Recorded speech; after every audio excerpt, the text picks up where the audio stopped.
Hello, friends, and welcome to today's episode of Express Lane, the show that gives you speedruns in 60 minutes or less.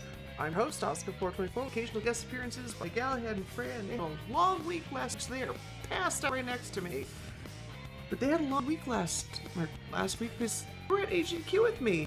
And I don't know if you happened to see that, but we raised over $2.4 million for the Frank Cancer Foundation. So, in honor of that, I have pulled a trio of runs that I absolutely fell in love with. I'll get to them in just a second, because right now we are focused on Express Lane, we are focused on the GDQ Hotfix, and I have a question for all of you, and that is, do you want to hear the GDQ Hotfix? Because guess what? We are accepting submissions for the winter season! So if you've got a run that you'd absolutely love to showcase on the channel, definitely send it our way. Go to gdq.gg/submit/hotfix, or for all of our top gamers in chat, !submit in the chat right now for details on how you can submit your game. Anywho, GDQ, awesome set of 3 runs that were super cool. I love them dearly. We are ending the night with Dizzy Hero. We are going to Armored Core 6 Fires of Rubicon, but to start everything off, we gotta go fast because it is Sonic's Adventure, Sonic's Story with Withermans. Hello, friend. How are you? Hello, everybody. My name is Witherman. I'm very sick. Oh, no! I just got back from GDQ, and I'm in the process of recovering after what was one of the best weeks of my life. But I'm here with 2 of my greatest friends in the world. Go ahead and introduce yourselves. Yeah, I'm Brandino. I was also on commentary and for this run at GDQ, and I'm excited to be here again to talk about it because this game never gets boring. And we also have Labrys. Hi, I'm Labrys. I've commentated in this run for other events. This run is always a joy to watch, and I hope everybody is strapped and ready to go. Heck yeah. Alright. Without further ado, time is going to begin whenever the screen fades out after Sonic says down. So say it with me, everybody. 3, 2, 1. Let's get down. Good luck. Thank you. So, we're going to be skipping this first cutscene by a cool little thing I like to call cheating. And would y'all like to explain Chaos Zero? Yeah, Lab, you want to talk about Chaos Zero? Yeah, so generally this boss is very straightforward. You're gonna hit your right before third hit just to make it rise up from the puddle faster. And then you're gonna stand on this other light pole to make it come down a little faster. So walk out the third time. Hey guys! Hey, 16, it's like the time you get. Woo! 15-meter hacking, 17-meter, you did something wrong. 15-meter hacking is crazy. Okay, not quite. People So get 15s, but so that's you go very from mistake to cheating to hacking. I love this already. I love this for us. It's awesome. Alright, so if you guys are used to Sonic Adventure DX, which is the version that I think a lot more people have seen speedruns of, one thing that might jump out to you immediately is that we can't skip any of these cutscenes. Well, by pressing the start button at least. We can skip them through some other means, which we're going to get to later.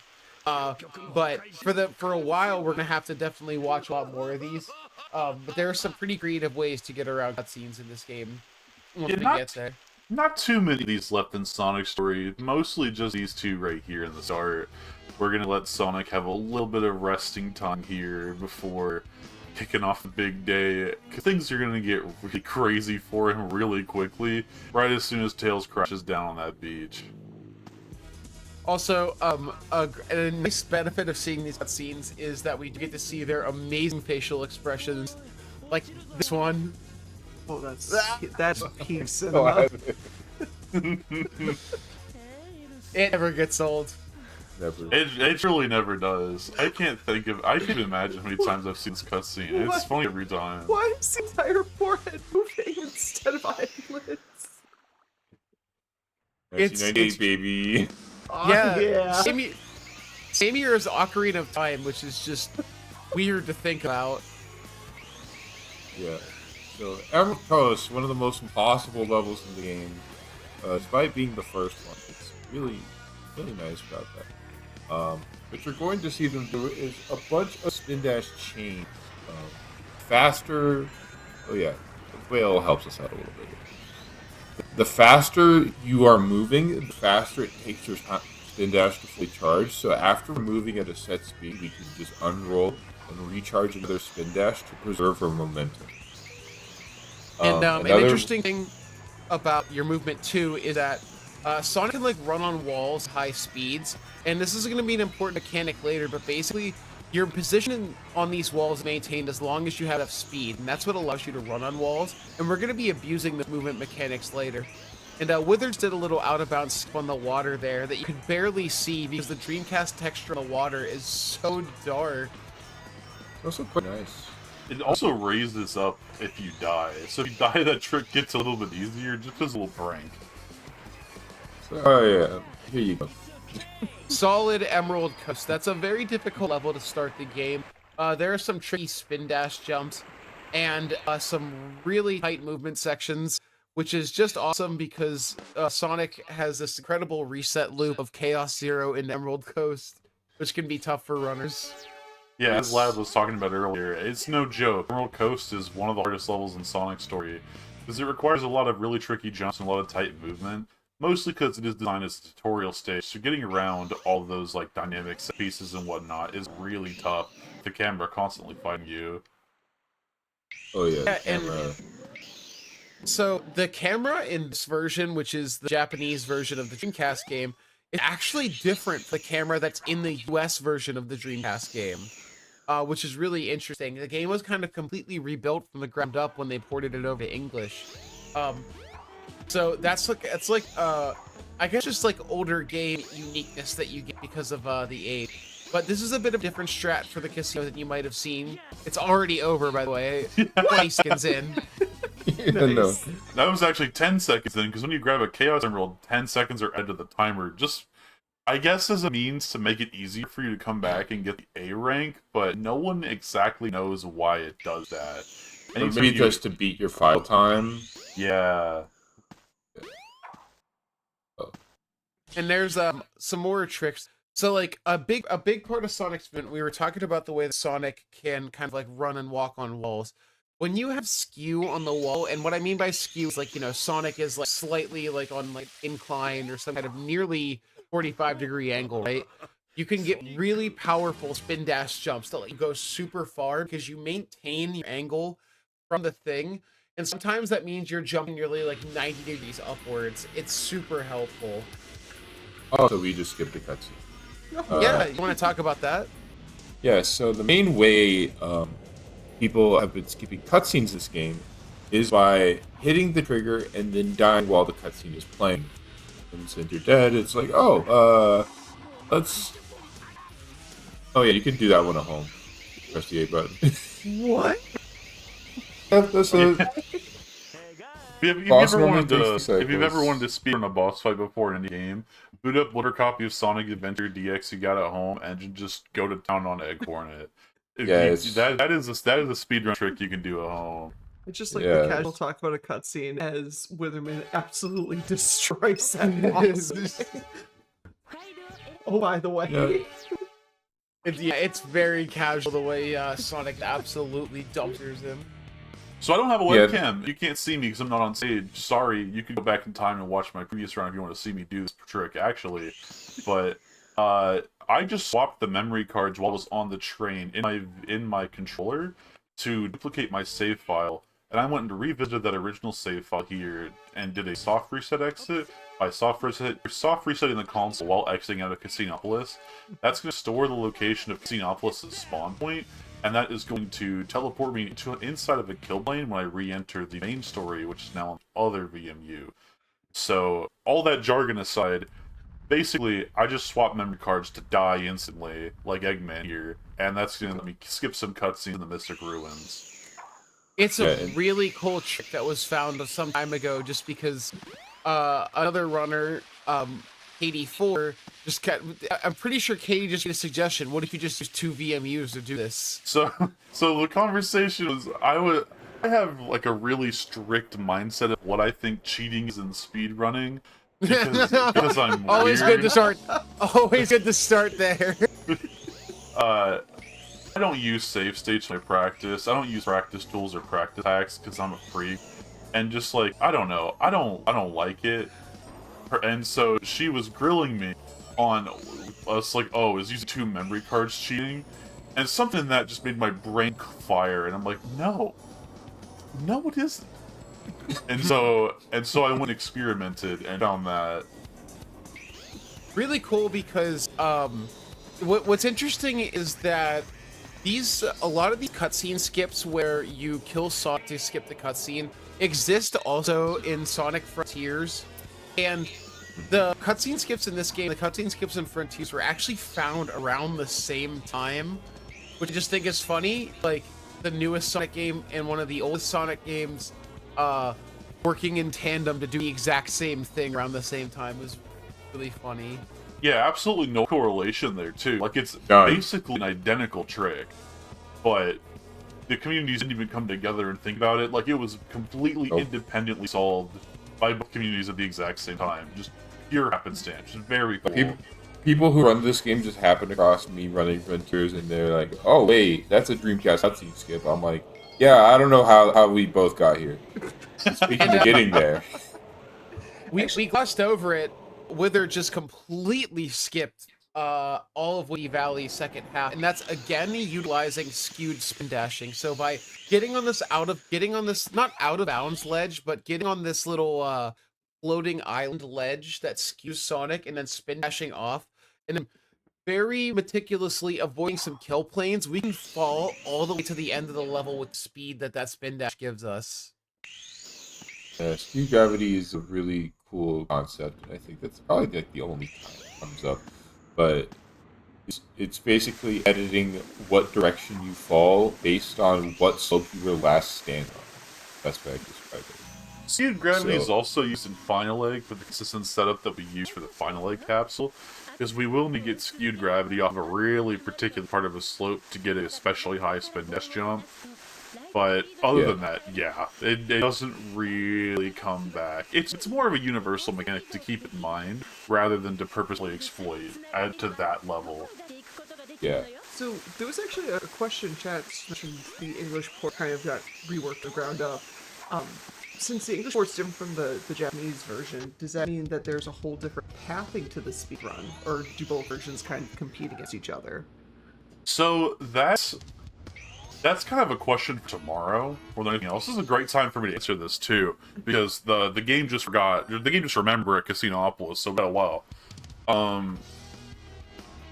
So the English version and the Japanese version do directly compete with each other, but just in case the US runners felt like they were at a disadvantage, because again, the US version is slower for a plethora of reasons, camera being worse, the objects being weird, multiple tricks not actually working, cutscene skips being slower, harder, etc. The US version's at a huge disadvantage. So we actually have a category extension just for the US/PAL version of the game, since those are very competitive with each other. So the main leaderboard contains every version of the game, but we do have a separation for US on a category extension. If US ever got a lot of competition, then there would be like a true separation of the two, because US is starting to slowly turn into its own game as well, with some different tricks, cutscene skips, etc. If there was more people playing US, I think there'd be a much bigger conversation about properly splitting it off. But as you can probably imagine, it's already hard enough to get people on a Dreamcast playing a game. True. Like, this is a uniquely Dreamcast game. And most people who are playing the game are playing the Japanese version, because I don't know if you've looked at eBay recently, but yeah, It's a little ridiculous. yeah. They tend to be a little bit cheaper. I feel like that sentence kind of wraps itself up. Like, when I started playing this game, I bought my Dreamcast and my copy of the game for like $45, and it was complete in box and had a keyboard and mouse. Like, I got the whole shebang for dirt cheap. I go look on eBay now for $45, you might get a broken shell. And that's it. You're not even getting the You console. get like half the broken shell. Yeah, it's ridiculous. So Yeah, Japanese- it's sorry, go it's ahead. way easier. It's way easier in most instances to pick up a Japanese version of a game just because they tend to be cheaper. So okay, here we are in Ice Cap, And this is a pretty difficult level entirely for the jump that Wither just did right there. And to clip into this wall, not nearly an insta clip, so we're cruising now. So We're just gonna fall to the end of the level. I want to talk about that clip that just happened, why I giggled like a silly little clown. So that clip is... I can't even put into words exactly how small it is. This game is extremely polished. Despite what you've seen so far, this game is very, very, very well put together. It is excruciatingly difficult to pull off any sort of clip or trick in this game, and that clip is the smallest possible value, like, the game can allow Sonic to slip through. It is quite literally like 1 unit big, and for me, like, I just nailed that clip so fast. That's crazy. Yeah, people have like camera setups for that one. Something, again, if you're used to Sonic Adventure DX, the wall clips in that game look very different to the kind of clips we do in this game. And one of the main differences is that we clip through corners in this game more often than we clip through regular walls. That's because with Sonic speed and at the right angle, those corners are really negligible, I think might be the best word. We can ignore them a little bit. But it's a lot harder because it's a more precise setup than just clipping through some of the walls like you do in SADC. And speaking through clipping through some of the walls, we're trying to activate a cutscene and skip it, and here we are in Knuckles' fight. Oh no. Oh no. Oh no. Oh no. Except the Japanese version goes Yeah. every time. And we're gonna be doing SRE here again. Basically, anytime we have to advance a cutscene within the Mystic Ruins, we're going to be doing SRE specifically. It's a very powerful trick. It is a super, super powerful trick that I think makes Sonic's story paced a lot better too. Because, like, you get these small little breaks with the load screens, and that's about it. Other than that, Sonic is just kind of like, go, go, go, up until, like, the very end of the game. And it is still preferable to do gameplay here as opposed to having to watch these cutscenes a bunch too. So it's like having more control over the section in general feels nice. Oh, absolutely. Because we're about to enter Sonic No Man's Land part of his run, which means that we're heading into Chaos 4 and then Skydeck. It's Sky so Chaos. Chase. Sky later, Chase. you silly goose. Oops. If Skydeck were an auto scroller, I think we'd be a lot happier. Yeah, no, that's completely fair. Speaking of We'll get auto there. scroller, Chaos 4 is best described as an auto scroller with RNG. So, if he decides not to do his extra attacks, all he's gonna do is swim around and poke his head above water for Sonic to him every couple of times. But sometimes he can choose to sling his arm at you or turn into 4 blue balls, which then rush at Sonic and waste his time. So whatever Chaos 4 decides to do, we're at his mercy. And this boss is fought a total of 3 times if you're going to 100% the game. You can fight it as Sonic, Tails, and Knuckles, and that's just brutal. I think that contributes to this boss feeling very annoying for a lot of people. So we actually got perfect RNG, so we're going to be getting out of Chaos 4 with no relative time loss, unless I make some really egregious mistakes at this point. But yeah, Chaos 4 will swim 3 times, and he'll pop up an attack, then he'll swim 3 times, and he's like, please hit me! And so he'll do that over and over until his last hit here, in which he's going to mix it up real hard, swim 3 times attack, swim 3 times attack, swim 3 times attack, and then get up. And his second and third attack, his little second and third dollops of health, those are his RNG checks. If he decides to do the blue balls attack on either one of those, which he can do, then each time he does it, that will lose you 10 whole seconds. And there is nothing you can do about it. Nothing. That's a lot of time for this particular story, too. I mean, there is, but it's also at the cost of losing 3 seconds. For free. So, that's the cursed Chaos 4 strat we just don't talk about. So, we just finished Chaos 4. And now we're going to be doing another SRE to advance another cutscene. But then, so we have Sky Chase coming up, Sky Chase Act 1. Normally, if you're just playing regular SADX, this is a very, like, whatever split, right? You just finish Chaos 4, you run over to Tails' workshop and you start Sky Chase. Well, in Dreamcast, it is a very nerve-wracking split because we have a big Sky Chase cutscene that we want to skip, and it has a pretty difficult setup because there's some invisible walls that want to stop us from being allowed to do this skip, and it is called Disney Fast Pass. We're coming up on a long roller coaster ride, so we're going to try and skip the line, and unfortunately, this is probably not necessarily, but definitely one of the hardest tricks on the run. It's not the hardest trick, but it is it's grueling, and this is not one you can really afford to miss. Yeah, this is. I'll talk about it later. So we're just. It'll look simple, but it ain't. But I did it. Yeah. The thing is, what makes these kind of difficult too is that it just happens so fast. Like the window to skip the cutscene is so small once you hit the trigger. And just like that, we're in Sky Chase. Yeah, we're in Sky Chase. So you are only given like a handful of frames to die before the game will respawn Sonic and teleport him to his cutscene position. So there's about, I don't know, this is a arbitrary number. This is not set in stone. There's like 8 frames or something where the game is allowing Sonic's position to update the background for teleporting his position to where he actually is in the cutscene.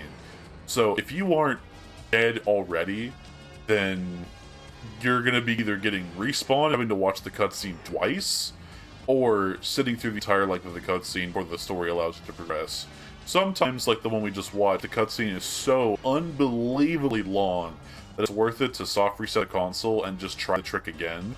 You get, I believe, 5 tries at Disney Fast Pass before you break even with watching the cutscene. That's how unbelievably long it is. Yeah, no, they really had to do a Tornado Mark 1, like, just whole, like, landing strip and everything for multiple minutes. Yeah. And we just think that's they're a little getting ridiculous. Also, fun fact, if you look at Sonic, but this is a very specific Dreamcast version thing. If you look at Sonic during Sky Chase, he has his low poly Sonic Jam model from Sega Saturn, which is, one, it's a good low poly model, but 2, is a remnant of it's like a little reference to the fact that this game actually started development on the Sega Saturn before the Dreamcast. And another fun small reference is that the scraps of parts of what would be this game on Sega Saturn were put into the Sonic Jam, which is really cool. Yeah, Sonic Adventure started its life a long time ago as a Sega Saturn RPG. It got kind of eaten up, broken into multiple parts, and little bits of what used to be Sonic Adventure could be seen in multiple different games that came out. So that's even like a little bit Sega Gaga, which was a Japanese exclusive Sega RPG that is extremely close to having its fan translation done, which, I mean, I'm very much looking forward to. But yeah, Sega Gaga mentioned that a little bit.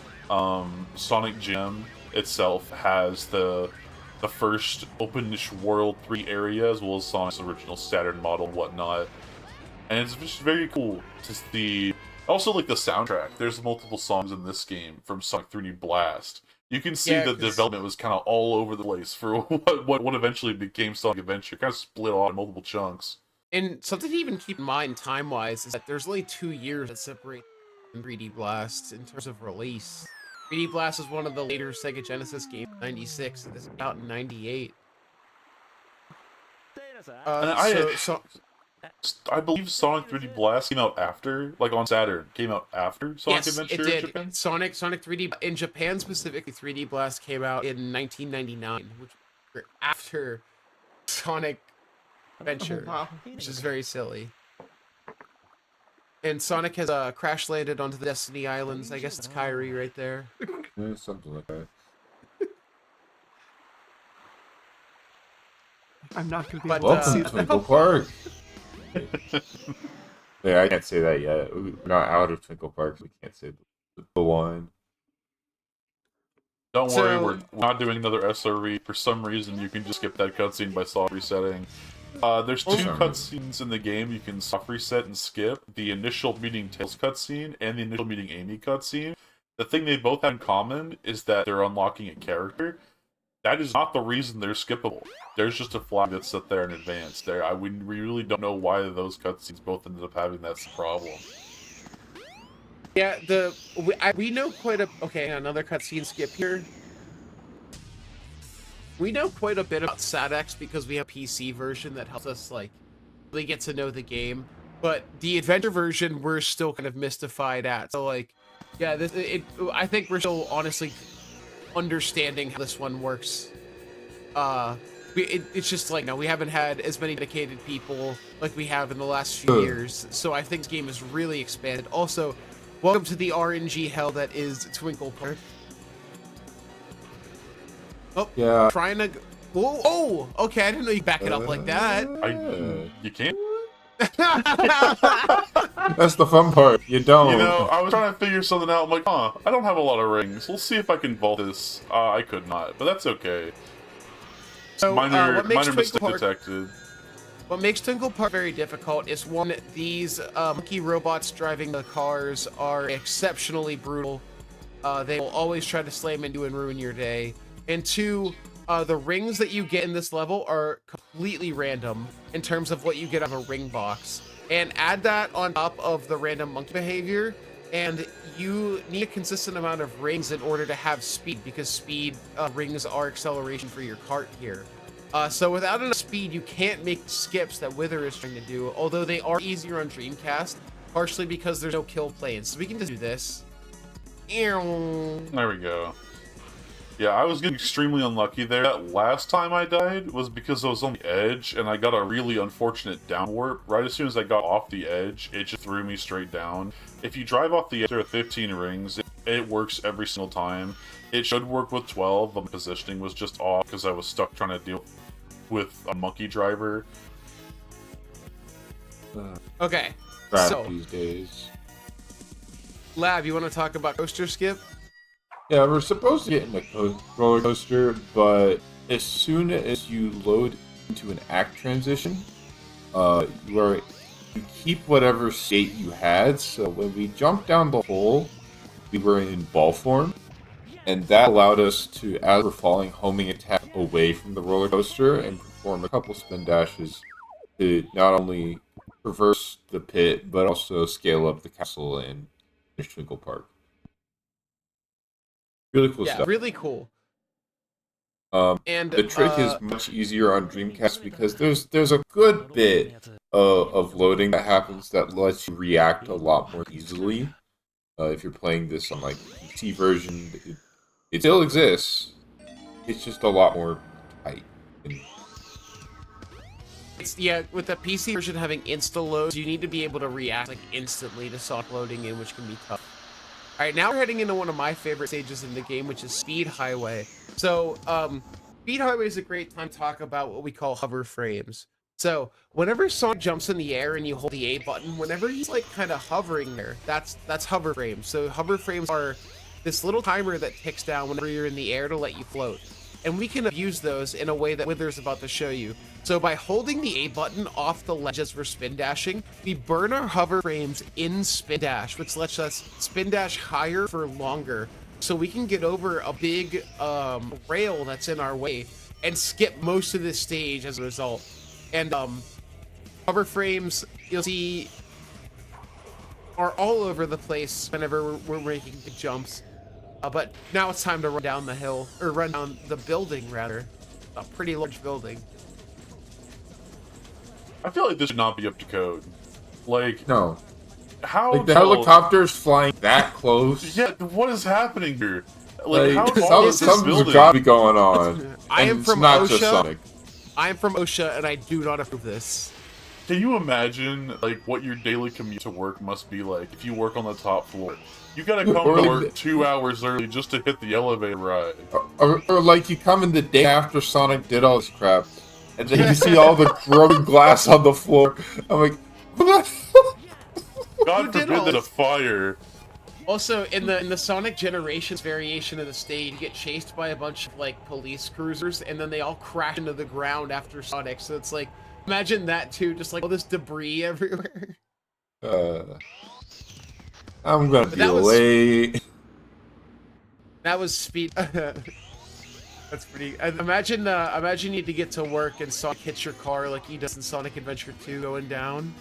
Like 2 miles per hour on a like little piece of helicopter, I guess. Nice brick up. So This that brick, is you hold up. Yep, that trick is called brick up for that reason. There's the some bricks hold up. and you hold up. That was a That's it. setup discovered by Axel Thunder that makes that trick way easier. Initially found by Underground Star. That trick is crazy hard. It saves a lot of time. But yeah, now that we just got the bricked up strat of finding the bricks and holding up, it is so much more accessible. And this is going to be our last SRE of the entire game.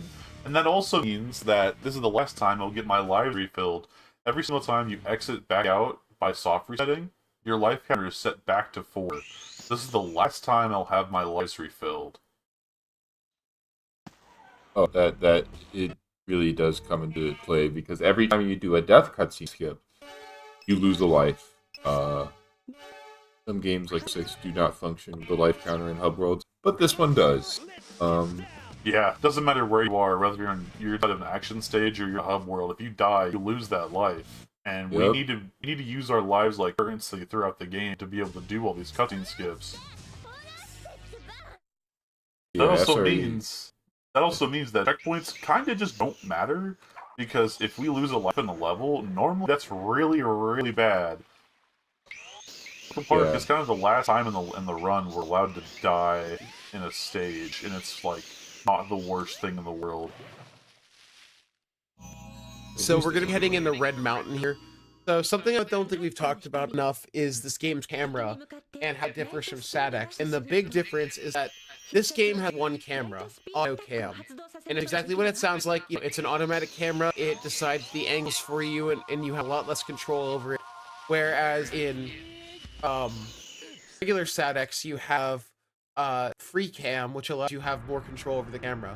Now, this hasn't been too much of a problem for us, but Red Mountain contains one of the worst auto cam moments in the entire game, and that's going to be at the end of this first section here as we're on the mountain. So, like, a big problem is that sometimes the game just decides to flip the camera on you for reasons I can't possibly understand, and Wither's going to have to deal with a near 90-degree camera flip towards the end of this section of the level. It is ugly, and you have very little time to react to it. Yeah, shouts to the PlayStation 1 versions of the Resident Evil games, because if you ever played those and you walk into a room where your camera completely flips, I've got to deal with that during an extremely tight platforming sequence. It is literally the exact same thing. In a momentum-based platformer like this, I have to flip my analog stick in 1 frame. There's really no way around it. Yeah, that's a rough one, but thankfully there's a 1-up capsule right here. I shouldn't need it, but if I do, it's there. Yeah. Yeah, sometimes spin dash jumps are tough. Yeah, okay, here we go. Look at that. Oh god, that is a disgusting camera flip. Yeah, that one's really hard. If you're not prepared for it and don't know what to do, that one just kills you. I've seen a lot of people who are even like relatively high level at this game just have runs collapse and die right there because that camera flip is just so hard to deal with. Yeah, and, as a DX runner, I thankfully do not have to deal with it, and I am thankful I will never have to deal with it. We do the same jump there, but the camera tends to follow us. They fixed it. Just for us, though. No such luck here. And Sonic and Tails are about to reunite because we're heading to Sky Chase Act 2, the longer Sky Chase. Yep. Oh, I think like a whole 30 seconds longer. Yeah, I know this is express lane, but even in the express lane, sometimes we can take a little nap in the driver's seat. So, as long as you got cruise control. Well, I got a Fox in the driver's seat. You can take care of it. Surely my 4-year-old son can drive if I just take a little nap. According to the Sonic Heroes manual, he's 8. Thank you very much. Okay, I would absolutely let my 8-year-old drive plane. I don't see what the issue is. Exactly. He should be licensed at this point. Yeah. I mean, there's also like an infinite power source in that plane. What could possibly go wrong? Look, he built the plane. That's all I'm gonna say. But, That's Yeah. entirely true.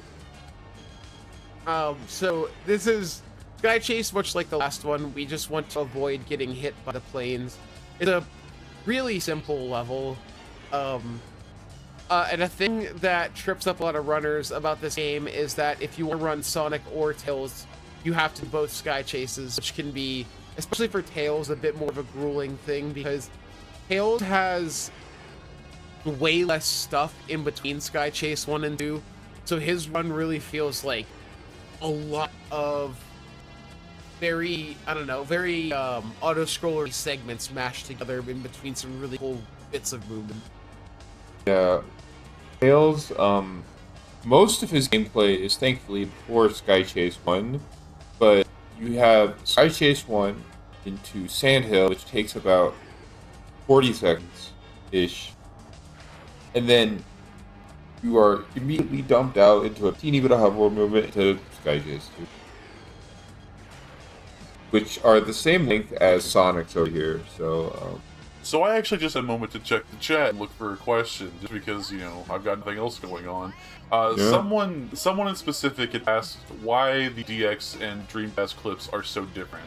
Is there like an easy explanation for that? Yeah, actually, in one sentence, they're different engines. Like, as SA1 statics are literally, at their core, not the same game.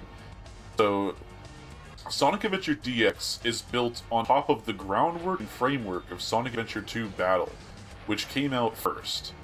I know it's weird to think about, but if you had a GameCube, you got Sonic Adventure 2 multiple years before you got Sonic Adventure 1, and your version of Sonic Adventure 1 is based on the groundwork of Sonic Adventure 2. So, when making all these games, Sega had a lot of decisions to make whenever they were in the process of ending the life unceremoniously of their final console. And what that meant was that all their projects that were currently being worked on for the Dreamcast had to start making port work for other consoles, just so that they didn't completely lose the development costs. This means that the Dreamcast version of Sonic Adventure 2 released relatively unfinished, with its multiplayer completely broken, and with just lots of strange oddities if you've played any other version of SA2. So the GameCube version of SA2, called Sonic Adventure 2 Battle, released 5 months after the Dreamcast version.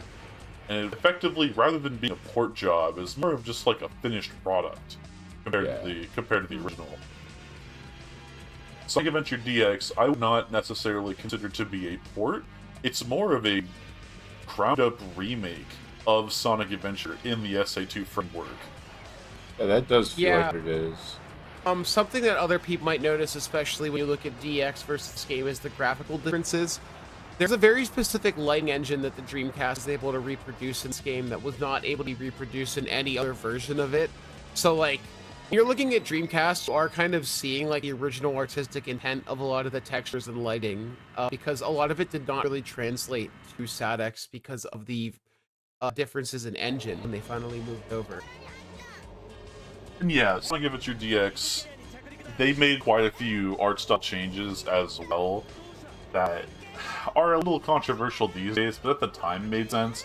They were trying to make the art style of SA2 and Sonic Adventure homogeneous, because Sonic Adventure and Sonic Adventure 2 really do not go well together. They do not look similar at all. So, Sonic You Adventure say this DX You say this as Sonic goes, wow, and his, like, quills go, like, shooting out. It's like, yeah, this doesn't look like SC2 at all. Nope. Where else? Alright, we are now entering the end game, and we're going to be doing one of our final cutscene skips here. Shout out to Ethmar for Ethmar clip. And that is going to be one of the last cutscene skips we get to do. At this point forward, the gloves are off. Eggman is going to be giving us the works, and it's going to be tough. We have a lot of the hardest stages back to back, and a bit of gauntlet where there's not much we can do to make it any easier. Yep, this is the hardest part of Sonic's run, which is already a very hard run. Like, the thing about each of the runs in SatX is I think they all have their very unique intricacies and difficulties that'll make them difficult. And the thing about Sonic's is he's not only the longest run, but this run is arguably the most technical, with a lot of, just because it's so long, you just have the most skips and the most things to worry about.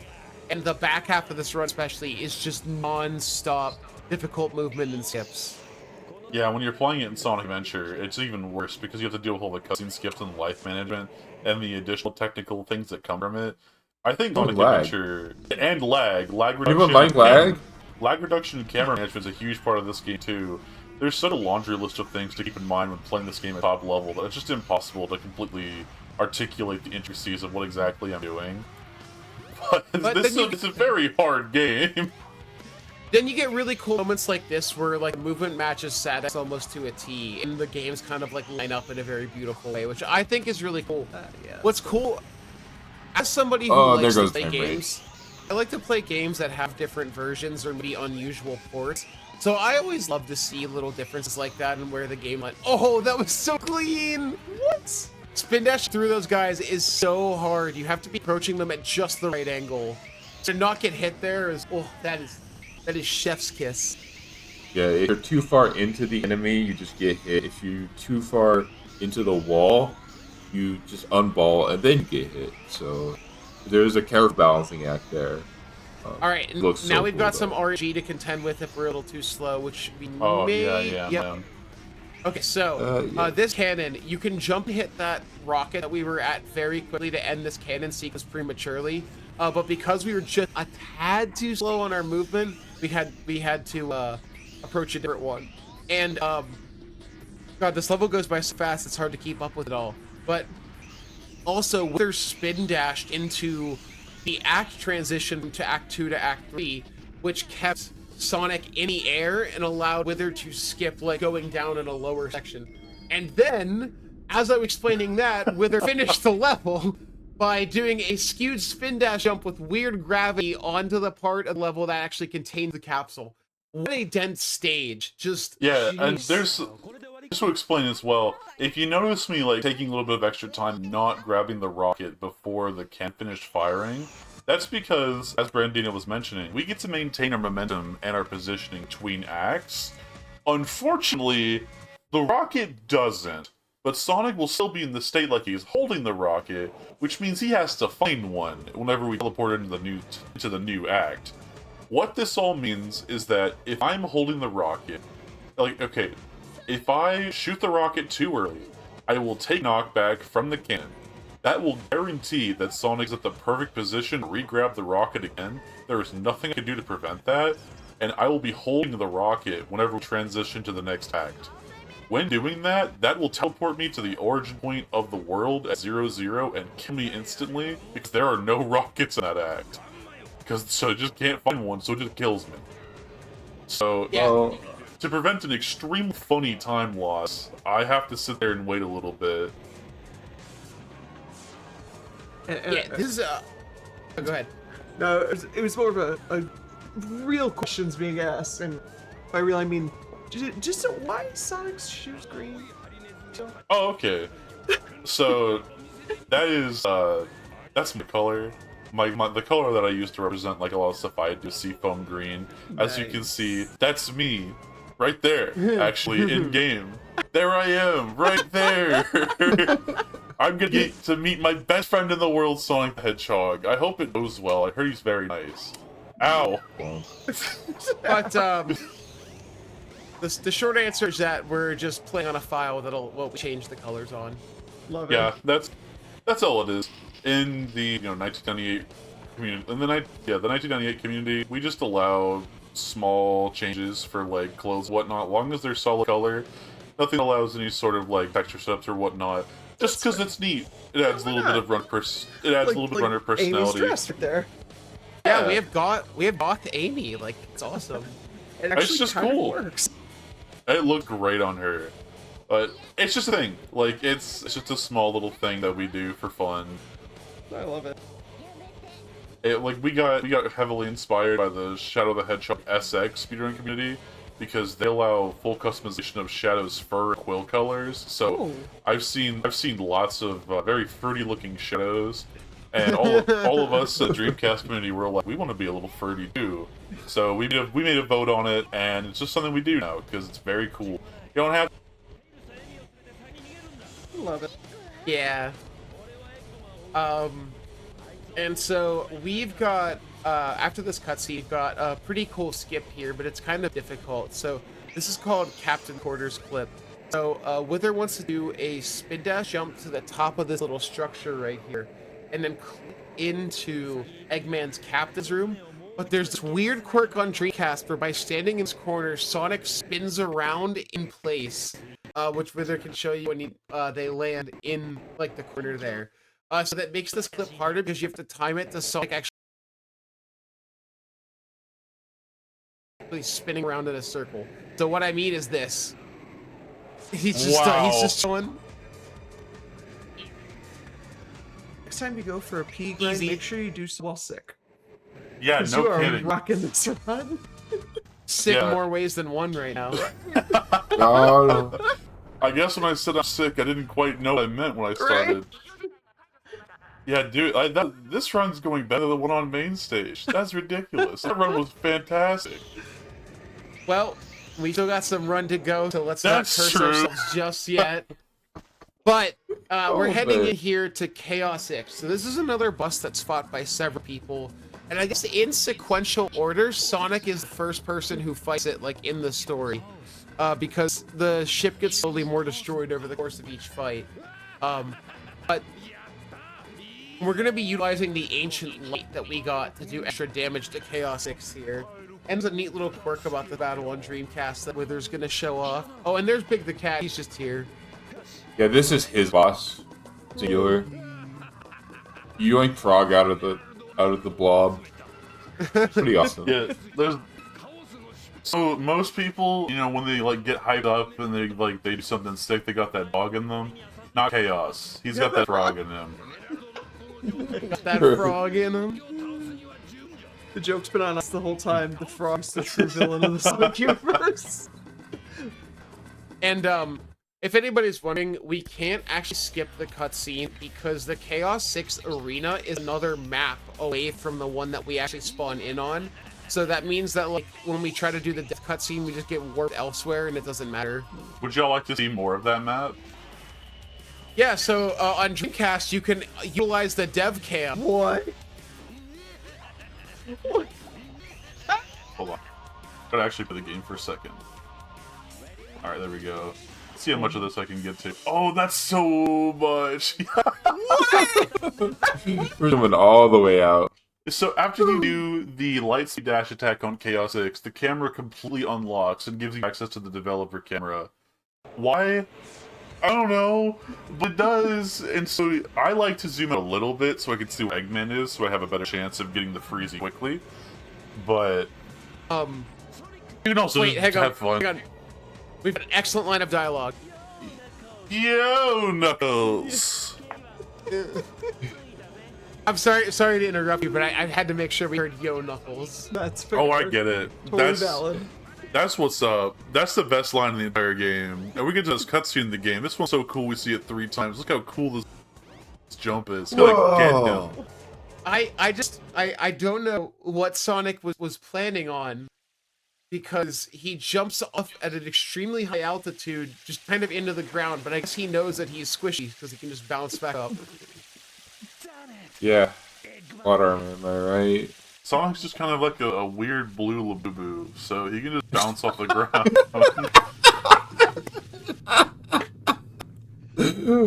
Oh. Lulu, even. Okay. Okay. Oh, okay. Okay, I got me. That joke was ugly. So, Blue and friends. New stream title just dropped. Blue and Knuckles.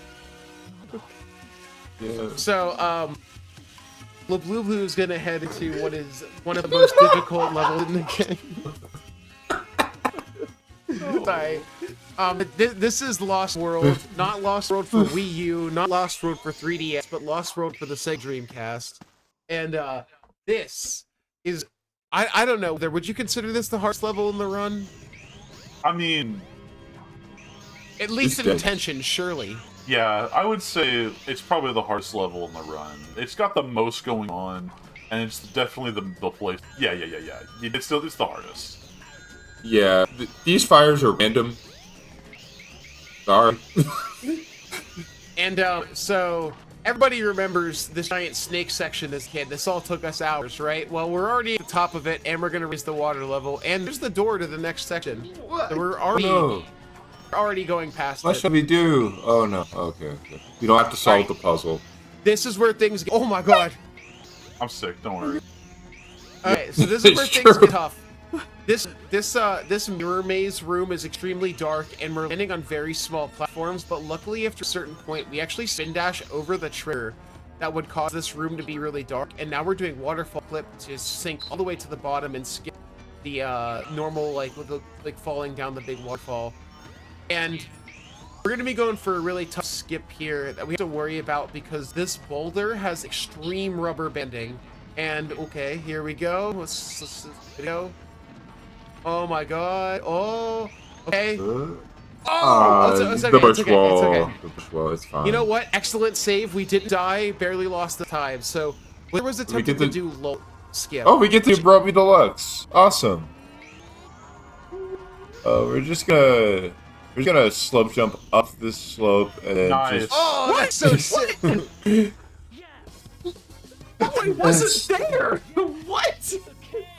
Well, Right, that's the so- thing that the light shoes are supposed to do. You light dash on trails of wings. There's just one up there that you can lock onto, and it takes you just to the end of the stage. So I missed the trick called, I got a lot to talk about with Lost World. That's Yeah, you got a lot. This part. So I missed a trick called Bull Skip, whereas, we land on the pillar, and then we do a frame-perfect spin dash jump with a unbelievably tight angle to land on that last corkscrew loop, the skip gravity segment. I missed that because in Sonic Adventure, they added extremely tight push walls out of bounds that literally only affect people going for a lull skip. You will never run into them in any other position. But as soon as you touch them, they teleport you back into the boulder room, just as a little jokesy going, tee, and it makes you die. It makes you just die inside. But thankfully, we've got plenty of backup strats. The coolest one being Broby Deluxe, which is that super sick silly hop, which is spin dashing in the lightspeed state to grab that trail of rings. Yeah, I wanted to talk about that. So a silly hop is pretty difficult movement because what you're doing, right? So spin dash is double mapped. That's the reason that we can spin dashes the way we do.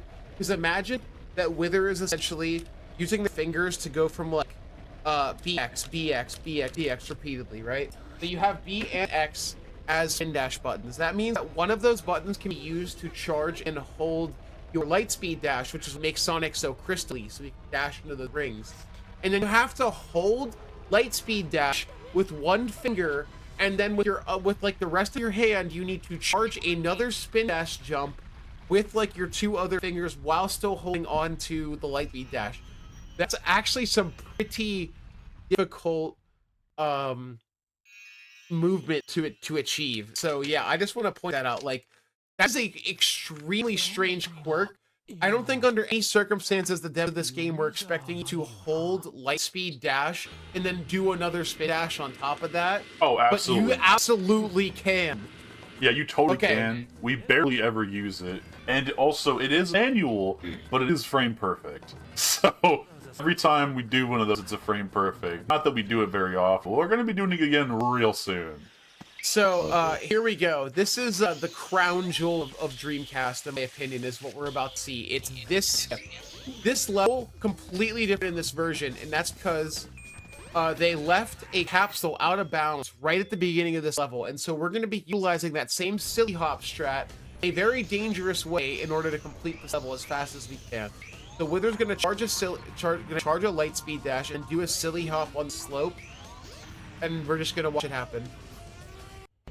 Okay. Well, there's the That's capsule. okay. That's It's the capsule. We got it though. This is an extremely hard strat. Like, the area for landing on the capsule is extremely small. Yeah, for Sonic to actually finish the level, he has to be considered Oh grounded. my god! What? And so if you fall off after activating the capsule, then it just doesn't count. You hit a kill and you gotta do it again. Yeah, And the right 98% of that capsule will just make you slide off it for fun. yeah, most of that capsule doesn't have collision, and even if you hit the trick, which is already 2, depending on who you ask, potentially 3 praying perfects, yeah, you can still die. You also have to have all your angles in analog 100% correct. And fun fact about that trick, the first time it was ever hit in a full game run, ever, was on GDQ Hotfix for the first ever Sonic Story World record I ever got. Back on... Ooh, for time capsule, Sonic yeah. Time Capsule. I saw that run. I remember that because with her, this was back. Honestly, this was like almost 20 minutes ago now in terms of like the world record now, because I think that was like a 102 or something, right? That was the last that was the last world record to ever not have any cutscene skips. That was a 110. Yes, and then like just to be clear, the world record now is like a 48. Like that's how much faster this game got in the last few years. So yeah, and just to be clear, Wither's been there for the entire transformation. Wither's been an instrument of change in this game since they touched it, and has really tried to bring it everywhere that they possibly can, including GDQ. So just want to shout that out. It's really cool to have console specialists and people who just love a particular version of a game. I should know. I'm like that 3DS Sonic. So I totally get it. Absolutely. But here we are. We're in Egg Viper. This is the final boss of Sonic's story, and a known nuisance to all casual players of the game. It's really cool lighting you get in the Dreamcast version that you don't see in the other version. Yeah. And yeah, again, very, very smart. Very, very bad at aiming. He does not lead his shots. Nope. He'll shoot exactly where you are, so you can walk small circles to avoid all his attacks. I'm going to be spin dash jumping right at his cockpit as soon as he gets into his position, so I can just smack him as quickly as possible. He's going to be doing a rush attack here now, and this will be the last attack on this phase before we get to the Beyblade phase, and he lets it rip. Do it once, it's quite impressive. Honestly, sounds like a Beyblade master. Something along those lines. Despite Eggman's advanced machines, he apparently cannot aim if you spin in a tiny little circle on him. So that keeps us from getting hit during these regular phases.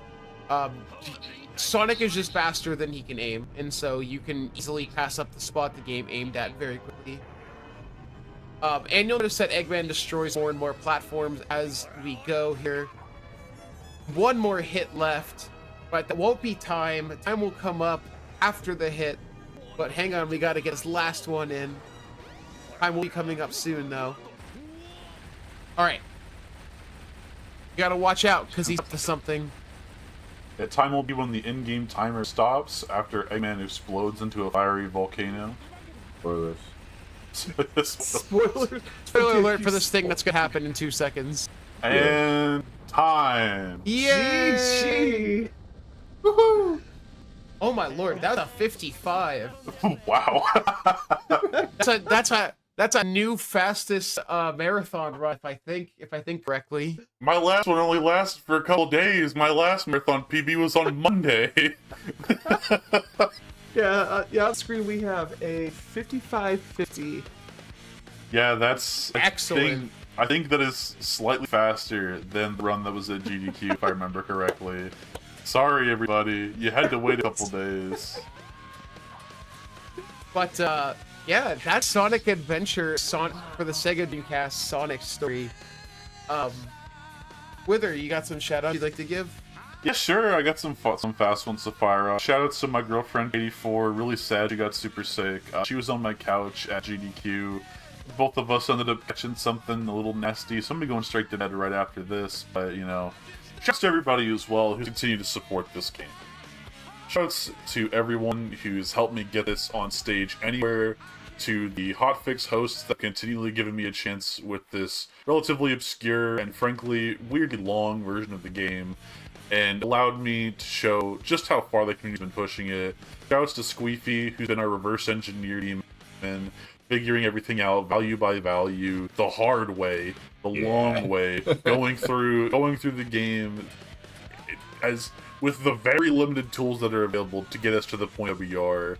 Shouts to Must Include, Underground, Scrumbular, Drywall, everybody who's been playing the game actively, and everyone who's going to be participating in the Sonic Store tournament this coming February. Yes. And yeah, last shout out, honestly, the first time I've ever said this on any stage, gonna be to myself, for still sticking with this game through everything, because it's given me so much, and it has taken so much from me, but I love this game, and I will continue to play it for as long as I possibly can. I love everybody that's giving me support, y'all for commentating, and everyone that's brought me onto the stage. Just, I have so much gratitude to give to everyone and everything about this game. I'm glad I can continue to show it off, no matter what. But thank you all. And as it's been said in chat already, not only did you beat your GDQ marathon time, you smoked it by 26 seconds. It was a 50, that makes sense. It was a 56-16 at mainline last week, and this is 55-50. So That's pretty good, because there are some difficult cutscene skips that are very punishing in this run. So like any of those cutscene skip misses could have easily netted us like extra like minute or two. Like Disney Fast Pass alone probably would have added like 2 minutes of the run. So that goes to show how fast Wimmin is consistent with the game. And again, thank you so much, all three of you, for this absolutely amazing run. Like, chat's even said, great run, great commentary. You three are absolutely fantastic. GG's in chat one more time for Witherman. Witherman, get some rest. Get feel better, I'm going friend. to bed. Go to sleep. Thank you. Please. Well, while we talk Witherman to bed, so they can get better. Want to give a big thanks to everyone that keeps supporting Games Done Quick, and you do that with your subscriptions, your gift subs, your bits, all those cheer, all those contributions help keep these shows running. Like Wrestling right now, Hidden Heroes earlier. So if you are enjoying watching these absolutely awesome runs, consider subscribing. You get some exclusive emotes, you get some ad-free viewing, and you always get access to chat during our replays. And that includes the GDQ replay that's going to happen after this. So, or worst comes worst, you can always just support the stream by sharing the Games Done Quick channel and love with your friends. But for right now, sit tight, rehydrate, and we come back. We are turning up the fires. Armored Core 6, Fires of Rubicon. Stay. Hello gamers, and welcome back to this GDQ run back of Express Lane. Before we get into our next run, I just want to let everybody know that we have a really cool community that is Black in a Flash, and it is a community that uplifts and connects black speedrunners of all levels. They host special events throughout the entire year to raise money for charity and celebrate black voices in the speedrunning scene. If you want to learn more about Black in a Flash, head to gdq.gg/BAF, or gamers in chat, you know what to do, !BAF in Twitch chat right now if you want to learn more. Now, this run is the true salty run back of salty run backs. It is a super cool game with a super cool runner. It is going to be Armored Core 6 Fires of Rubicon. I've lost the ability to speak already. Arena Rush with the King's Pride. So, the King's Pride, are you ready? Are you ready for the redemption run? I am so ready. Yes, hello. My name is the King's Pride. You can just call me Pride. And yes, to address the elephant in the room. First of all, this is Armored Core 6. Second of all, I did have a massive skill issue on main stage. Wasn't gonna say it while I was doing it, but we did go overestimate a little bit. I got legendarily bullied. So we are going to do the redemption run. We're gonna do the run back. I'm just gonna start right in here, and we're going to get going. So, if y'all are ready, in 3, 2, 1, begin the run. Good luck. So, thank you so much.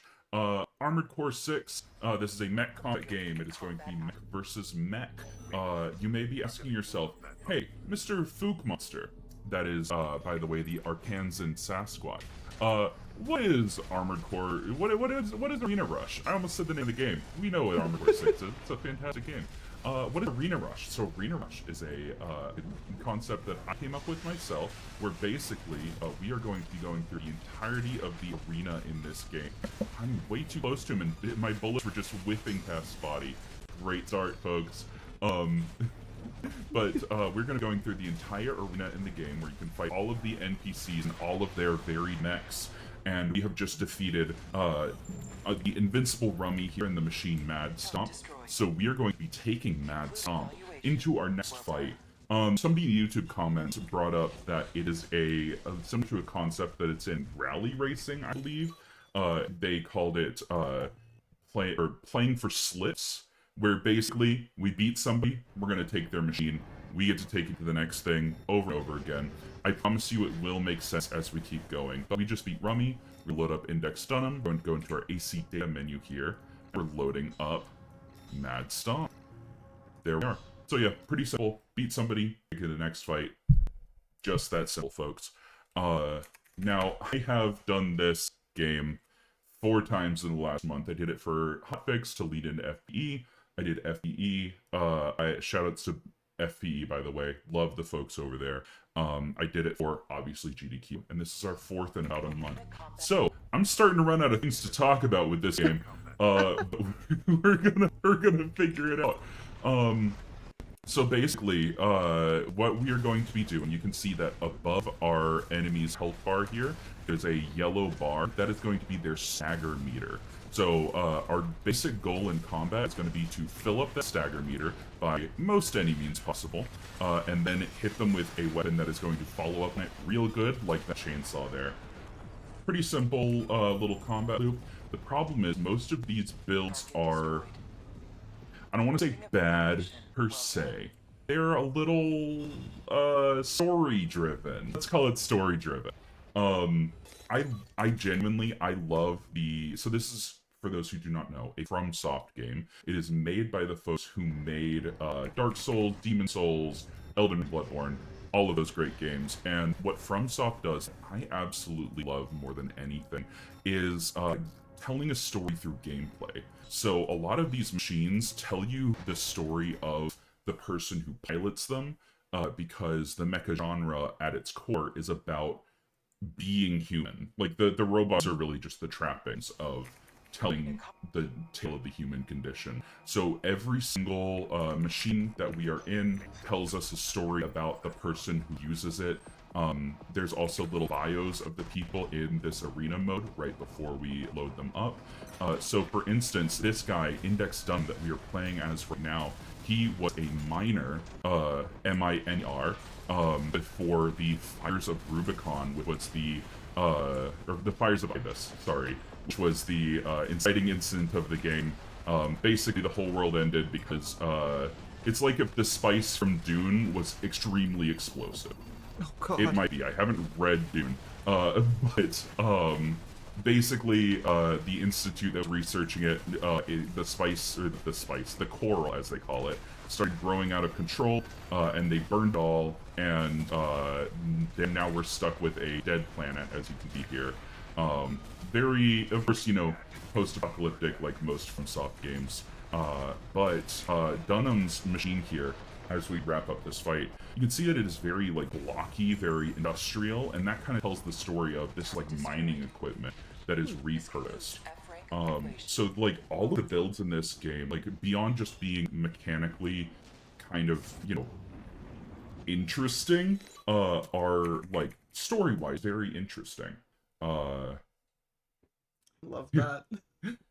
Good shout in the chat. He was a miner at some point. Yes, the other. I believe everybody has to start that way. That is a valid statement.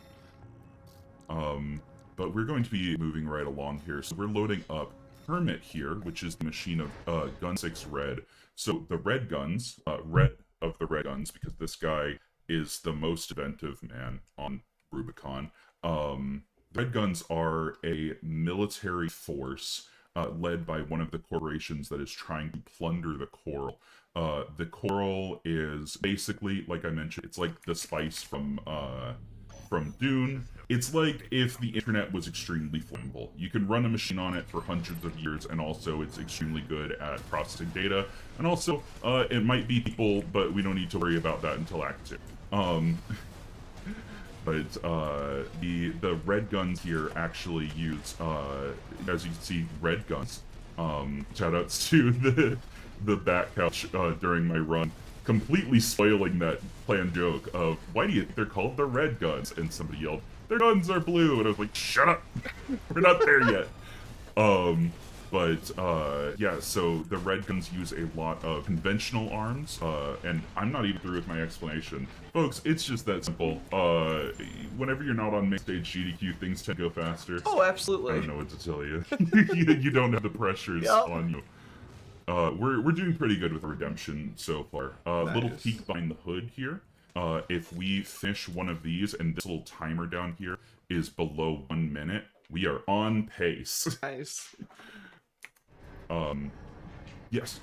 Go on. Well, question I had, since this is kind of a category you put together, it's like, what brought about Arena Rush? Like, how did you say, hey, let's do this? Yeah, absolutely. So I absolutely love the arena in this game. Full disclosure, this is my first Armored Core game. I only really got into mecha as a genre very recently, like within the last year or so, and this game was a huge reason for that. It's just extremely cool, very fun, and my favorite part of the game is the AC versus AC combat. There's a huge amount of customizability between all of your builds, and unfortunately I did not figure out the extremely jank online matchmaking system until like 3 months ago. So my biggest option for doing AC versus AC combat was the arena. And it was like, you know what? I would love to speedrun this. The problem is, speedrunning the arena tends to be you just load up a very meta build, and then you just kind of let it rip, and you take them all out in the same exact way. I don't want to call it boring, per se, but it's not the kind of run for me.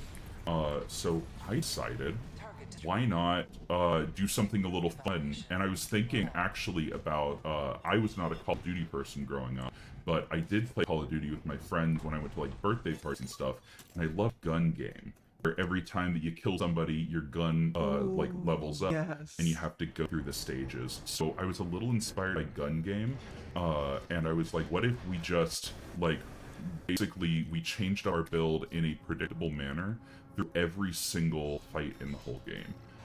So that's how Arena Rush was born. I was just like, this sounds cool. I submitted to GDQ because I timed it out for the first time.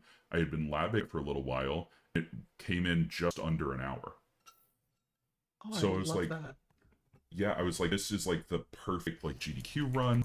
I had a lot of people come up to me after my run came on main stage, and they were like, man, I absolutely love that. I know nothing about Armored Core, but it was very cool to watch.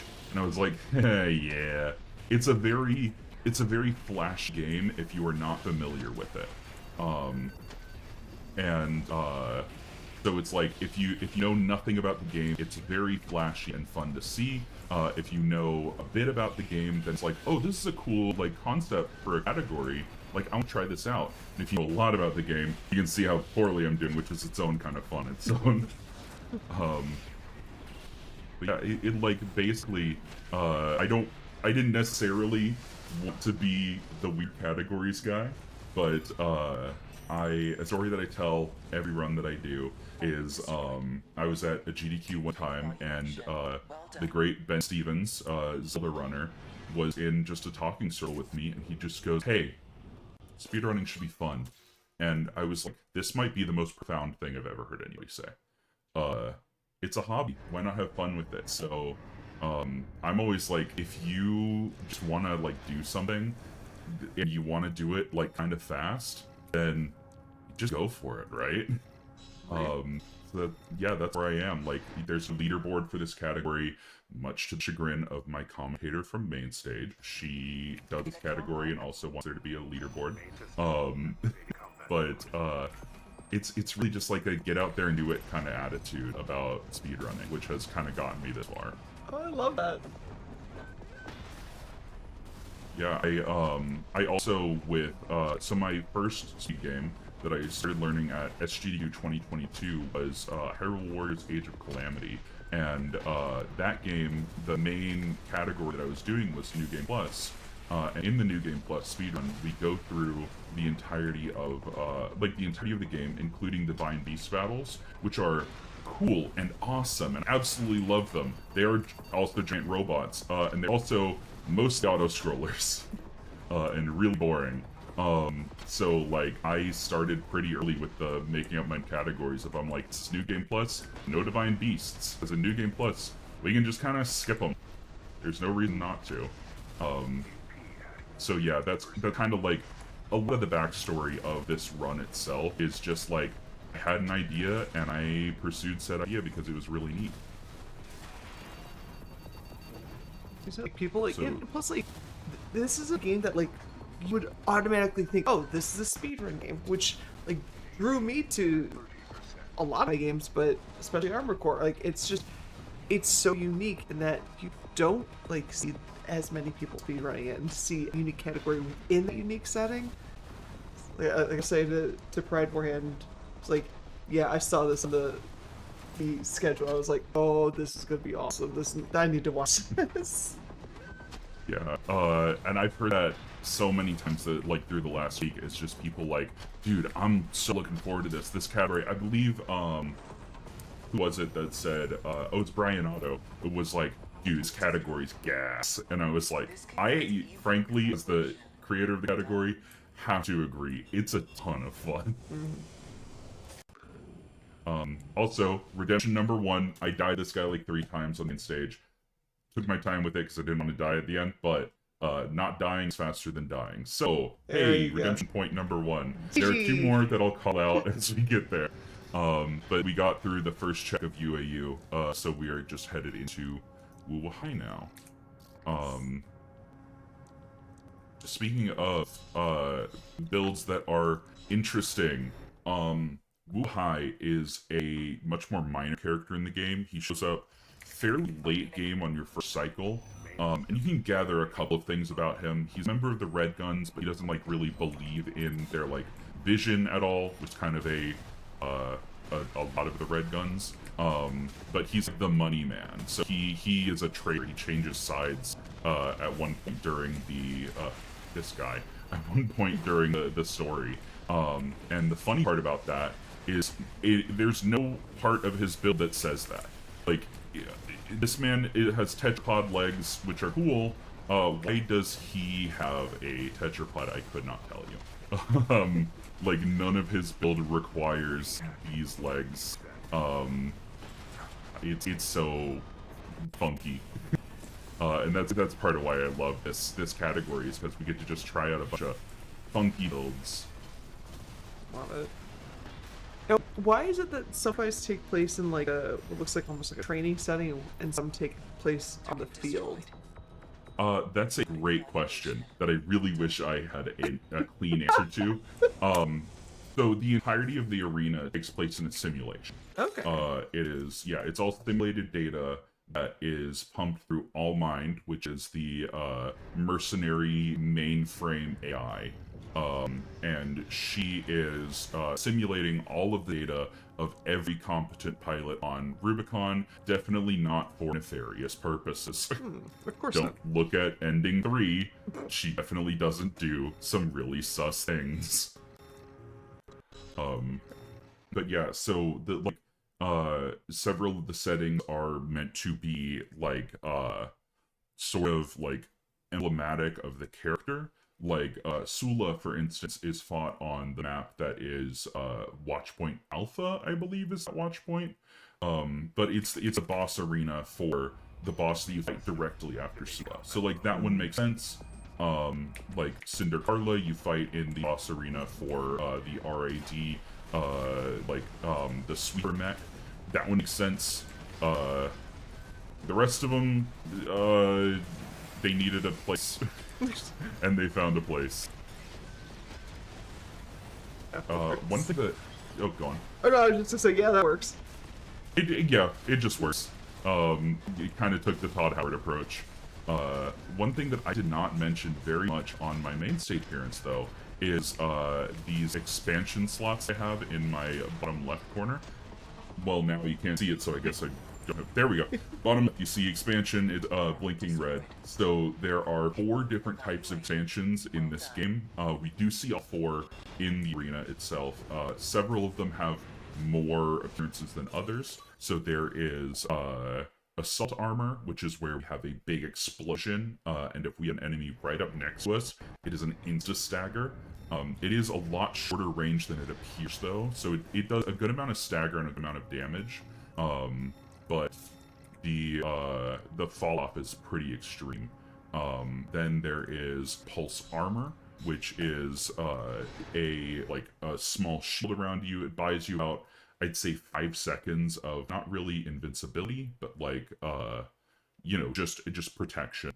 There is pulse protection, which doesn't actually protect you very much. It's a huge dome barrier. It's kind of useful if you use it right. And there's one build in this game in this that uses it, and I don't know why he does. There is also terminal armor, which I did mention that because it is it's more of what seems like a new ability, kind of. It's one of those abilities that's like, you would use this if you are more worried about dying, you're not paying attention to your health, that kind of thing. In the campaign, you use terminal armor, and it pops right as you hit 1 health, and then it's like, oh boy, well, I'm sure glad that I had my terminal armor to make sure that I didn't die right here. And then you hit the heal button. In the arena, we don't have a heal button, but the funny thing about that is that it's kind of like 5 seconds in the arena of impunity. Also, checkpoint number 2, this guy killed me 4 times. GG part 2. We're on pace, folks. Nice. Holy lord. And I was talking the whole time, which shocks me. Yeah, 5 seconds bought with pulse armor. It's actually huge. Terminal armor is actually kind of huge. For my incentive for the showcase, I did the New Game Plus arena fights, these analysis fights, but just the last 5. And Steel His Ortus, which is one of those fights, uses terminal armor, and it is a nasty user of it. 5 seconds is a lot to sit there with an invisible Steel Haze Ortus barreling at you with the anime blade. I have Headbringer loaded up. Haha, nearly did a fail on menuing. That's not $10 more to charity, thank you. Folks, if you're ever doing a run on main stage GDQ, and you promise to donate money to charity for every X thing you do, don't say 2 things. Just a pro tip from a friend. It really cuts into your wallet very quickly. It was, I believe, $130 to charity that I thought I was gonna spend maybe 20. I did start my run by saying, oh yeah, I have my PB's deck list, so we should be fine. My hubris. It came into play that day. Isn't that how it always happens, though? It is. Frankly, I think it made for a more entertaining show, because, another thing, so shoutouts to my friend Pippi Top Hat, who was able to make it for, that, showcase despite a whole sordid tale of Zelda-thon and COVID and whatnot. She and I will talk a lot about, the do's and don'ts of, GDQ run, just because we met at GDQ and we absolutely love GDQ. And one of those is always keep the crowd on your side, even when things are going wrong. So a little bit of quick thinking, whenever things are going wrong, just loudly and proudly announce that you're donating more money to charity, and boy, the crowd will love you for it. Oh, instantaneously. Instantly. It's, I also shoutouts so much to, all of my friends who were on Back Couch that run. I've told them all individually, but I'm saying it again, I appreciate all of them so very much because they kept the energy up the entire time, and I feed off of the energy so well. They knew exactly what I needed, and it was so good. shout out to the chat. I am also too bored to have an uncapped I donate challenge. It's beans and rice for a couple of days Yeah. here down in Arkansas. It's a little tough, but I wouldn't have traded doing it for anything in the world. If you ever, if you're interested in going to a GDQ, genuinely, my biggest advice that I can give is like, if you can find a way to do it, there's some magic about it that really doesn't match anywhere else. And I know that a lot of my friends right now are struggling with what we colloquially call GD blues, where you just like get that sad feeling after you're not seeing your friends who you know online. You just saw them for a whole week straight, and now it's back home to real life. But that's what speedruns and good friends for. And we've got both here. Also, that was not one of our pain points, but that fight did go exceptionally well. So I just want to shout that out. That was actually nice. Heck yeah. In vast contrast to how the run on main stage went, I am getting treated extremely well up here, which I don't know if it makes me look like more or less of a fool. I think it's funny, at the very least. It's like I've had the reverse happen with a run where I take joy out of very RNG cluster hacks, because it's every single run that's never happened before. And I had a horror game that I was going like 5-10 minutes over estimate every single time I was in the warm-up room, and I'm just going, or practice room, going, oh, this is kind of terrifying. And I rolled up and got a 3-minute PB. I'm like, this is a thing. This is never happening. Okay. Exactly. It's always what you don't expect will happen. Yep. I was setting up audio tech, and I was grinding the chartreuse fight, like genuinely just over and over and over again, because I know that it's a huge pain point in this run. And I was having no problems with it. And then the actual time for the run came, and boy, was that fight really mean. So we'll see that's going to be much later. That's going to be our third redemption point in this run. But I mentioned earlier that like a regular speed run of the arena. Ooh, Volta, please do not be mean to us in this moment. I need this Volta. Volta may see kind of homeless, please. I need this. Yeah. So I have done a couple of like test runs of like just going through the arena with an optimal build. An optimal build, by the way, is 4 miniguns, in my opinion. It solves every issue. There's no, also get yo-yoed to death, idiot. It solves every issue, as long as you can, like, manage the cooldown on 4 miniguns just fine. There's really not much you can do under the withering fire of 4 hecking miniguns in your face. The AI just doesn't know what to do, so it just kind of sits there and dies. Fair. It's not super interesting. It's not very interesting. Yeah, go on. Oh, I know, and there was, speaking about GDQ, I know something that was mentioned. Someone in chat recognized your voice and asked if you had hosted before. Oh, yes. So, absolutely. If you recognize, I made a little bit of a joke whenever I was leading into my run on main stage that you would save yourself a long and fruitless Google search. But yes, I have hosted. I have hosted for GDQ in the past. Hoping to get there again because, gosh, hosting right now is in such an incredible place that it's so extremely competitive. So I have not hosted for the last, I want to say, 2 events. Broke a streak of, I want to say, 4 or 5. I do not remember at the moment. But shout outs to all of the hosts at GDQ. Everybody is just like incredible people all the time. And yeah, if you recognize me, it might be from what are the more high profile ones I've done? DK64 a few years back. My first one was Banjo Kazooie. I hosted for Jackson doing Pseudo Regalia, Railcoon doing some bullet hell that made me want to cry. What else? Oh man, it's been a lot.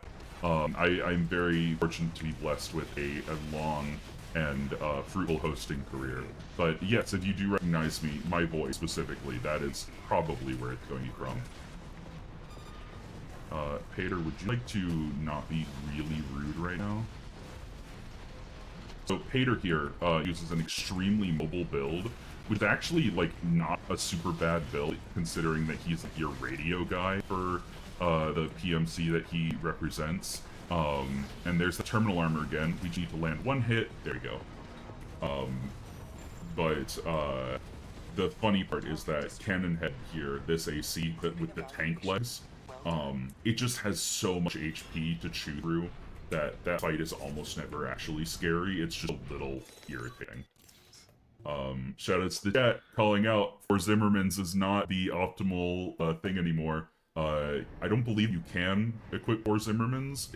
I haven't tried, but the Zimmermans, for anybody who doesn't know, are basically shotguns with an extremely long range and a big punch. Even after getting nerfed, I want to say 4 separate times, they're still very, very good. Oh, wow. Yes, they are incredibly good. Most of my playthrough, my strategy in most games tends to be I move very fast and I hit very hard. Wouldn't you believe it? I'm a bit of a speedrunner. What? Lies? Incredible. But yeah, the Zims were absolutely like my bread and butter playing through the game. They're just a ton of fun. Oh my goodness, Sula is not behind to us. As I mentioned during my run on main stage, Sula here is just an absolute jerk. He is generally, for most players, going to be like a hard wall. He's basically a build check. He's like, hey, do you know how to interface with the systems of this game? If you do not, you're gonna have a bad time. You can't really be a master of none in this game. It doesn't really go, ooh? Hello? Hello? Hey, I think the game crashed. Yay, the game crashed! Alright. Hey! Oops. Hey, we'll be right back, folks. I just got to launch it again real quick. I'm not counting that as a death, by the way. Yeah, that was unintentional. Yep, unintentional. Build Might just be because of all the... He build checked me out of the game. Oh, a severe build check. Oh, no. Also, shout out to our producer, Richard, who pushed the yay button. We'll be back in just a moment. Easy Anti-Cheat has to decide that it wants to let me into the game. Shoutouts to the raid right after I crashed. For those of you just tuning in, King's Pride went too fast and broke the game. I might have actually broken the game by shooting too many projectiles. Oops.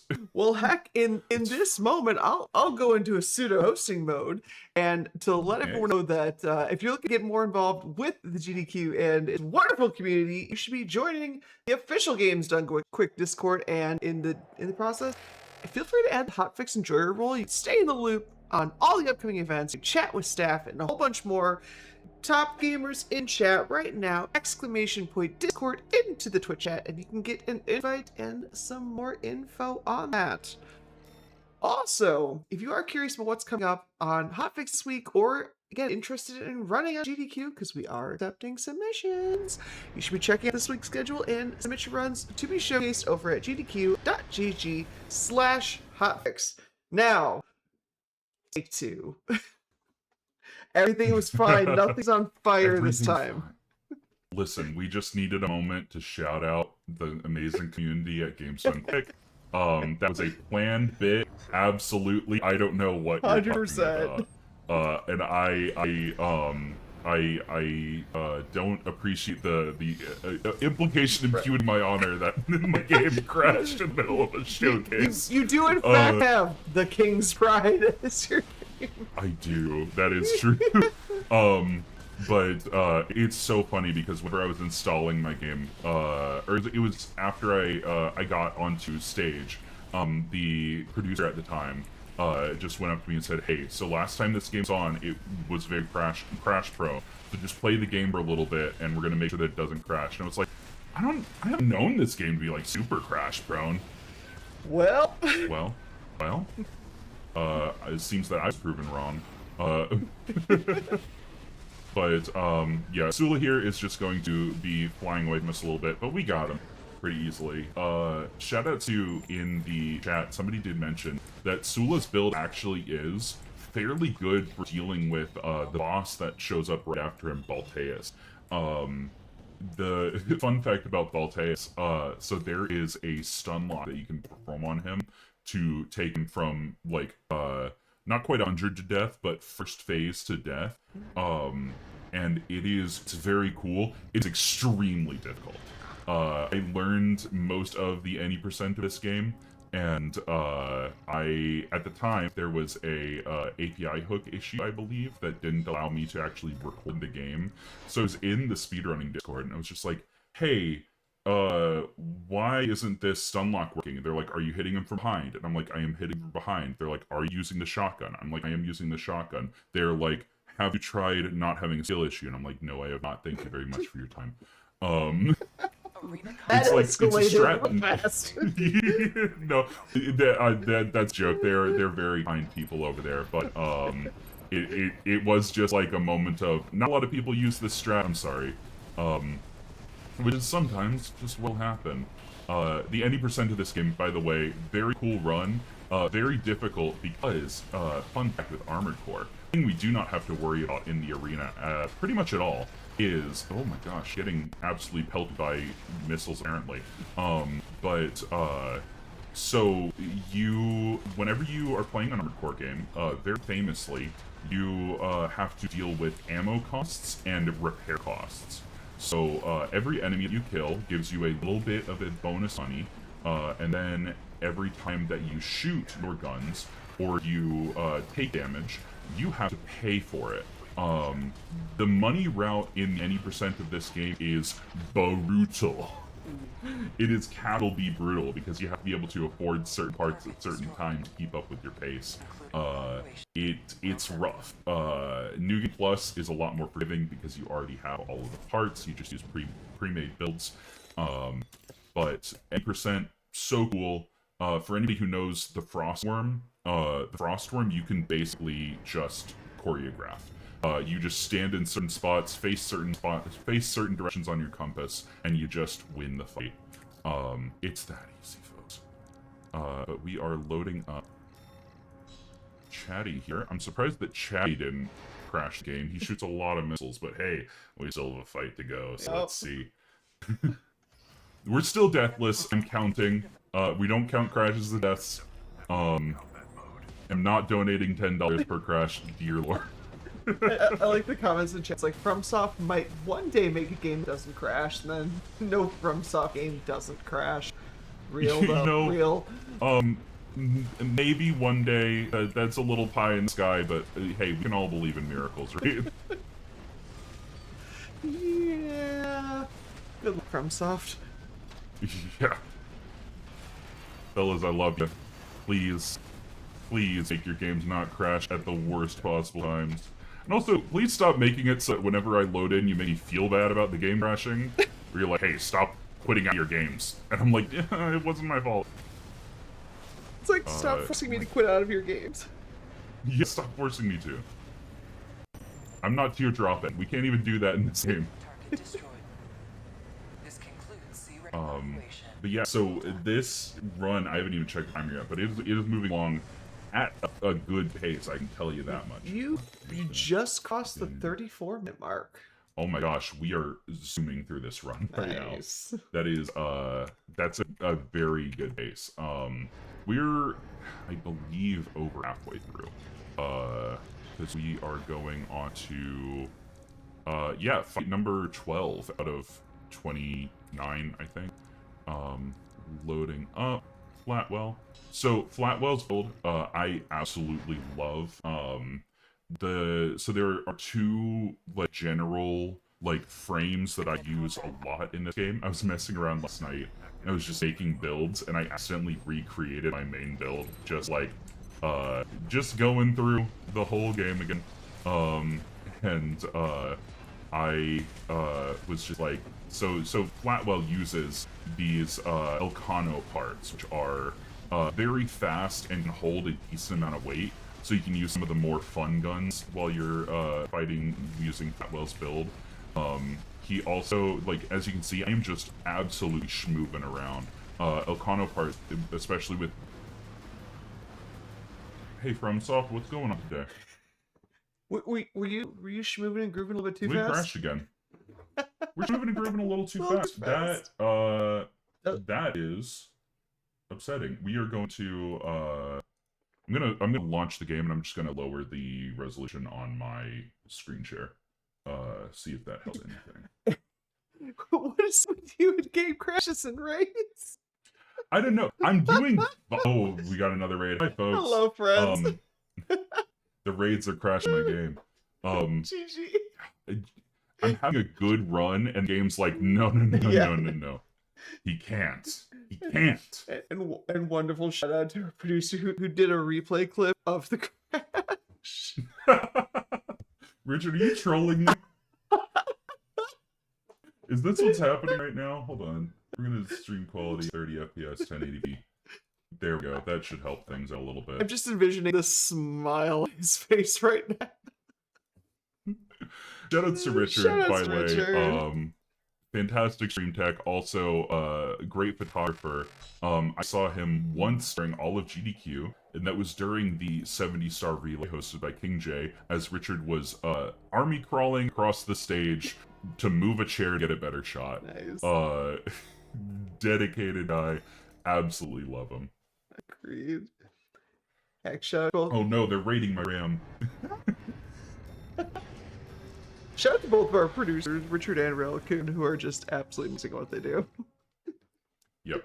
We're loading back in. We're Hey. fine. Everything's fine. Still Everything's deathless? Doesn't that count? Still deathless. That still counts. It's still deathless. That fight was actually going fine, which I'm a little mad about that we were like right near the end of it. I am not going to use my pulse protection. It shouldn't matter that much against Tsubasa. It's not like that bad of a machine, but the less amount of particles I can put on the game, the better right now. Right. It's like, hey, you got through another hotfix presentation and FE without a single crash. How would you feel about getting one literally right now? Gotta love this game. Oh, those are always the fun ones. There we go. We're Tsubasa. Nice. We're fine. The next one shoots a lot of missiles, so we're gonna be very very wary of that. But we should be fine. Yeah. We lowered the resolution on the Discord screen share because it was at like 4K for some reason. Oh, Yeah, 4K 60 FPS. That probably wasn't helping anything. So we're doing good. Moving right along here, we are getting towards the end. We're going to be fighting Cinder Carla here in her AC full course. So there's a fun fact about all of the builds in this game. Like I mentioned early on, there are story reasons for most of them. There's like a reason that they have the builds they do, and all of the RAD builds is basically because they are all high on core all the time. So Mad Stomp, which was early, it was like just a chainsaw and a tiny stubby little shotgun. Literally just because Invincible Rummy believes the title's real. And he is like, yeah, nothing can hurt me. I'm just gonna go out here, we're gonna do our best. And he is, it called out in the story, ranked dead last in the arena. shout out to chat. There's no possible reason that could ever explain Carla. Yeah, it's a thing. It's certainly a thing. So Carla just shoots a ton of missiles, and all of them are heavy delay missiles. So it's like, even if she puts me in ACS load there, she can't really follow up on it. So you can see the disparity in our level of health is pretty high right now. I'm gonna actually hit the guy pulse protection at the worst in there, but that's fine. We're good. Just like that. Great, one more Carla fight. So, funny enough, I got through the next fight very cleanly in main stage, I was very worried about it. Especially because that's when my dear friend Pippi donated with an extreme sweet message that did kind of make me cry. And I was like, no, not during this fight. Shoutouts to the VA information in the chat. I did not know that that was Ray Chance, who played Noctis in Final Fantasy 15, a game that I promise I will finish one of these days. Ignore that I've done like 3 tries. That was me in Final Fantasy 13, but replaced 3 tries with 2 Red Lights of Death on my console. I finally finished it, so I have hope. You can do it.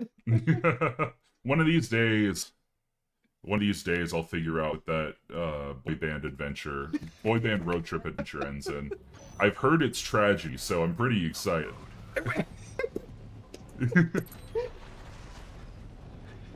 But yeah, so Carla here, like I said, very bad at the whole follow-up thing, so I'm just gonna hit that expansion right there to, yeah.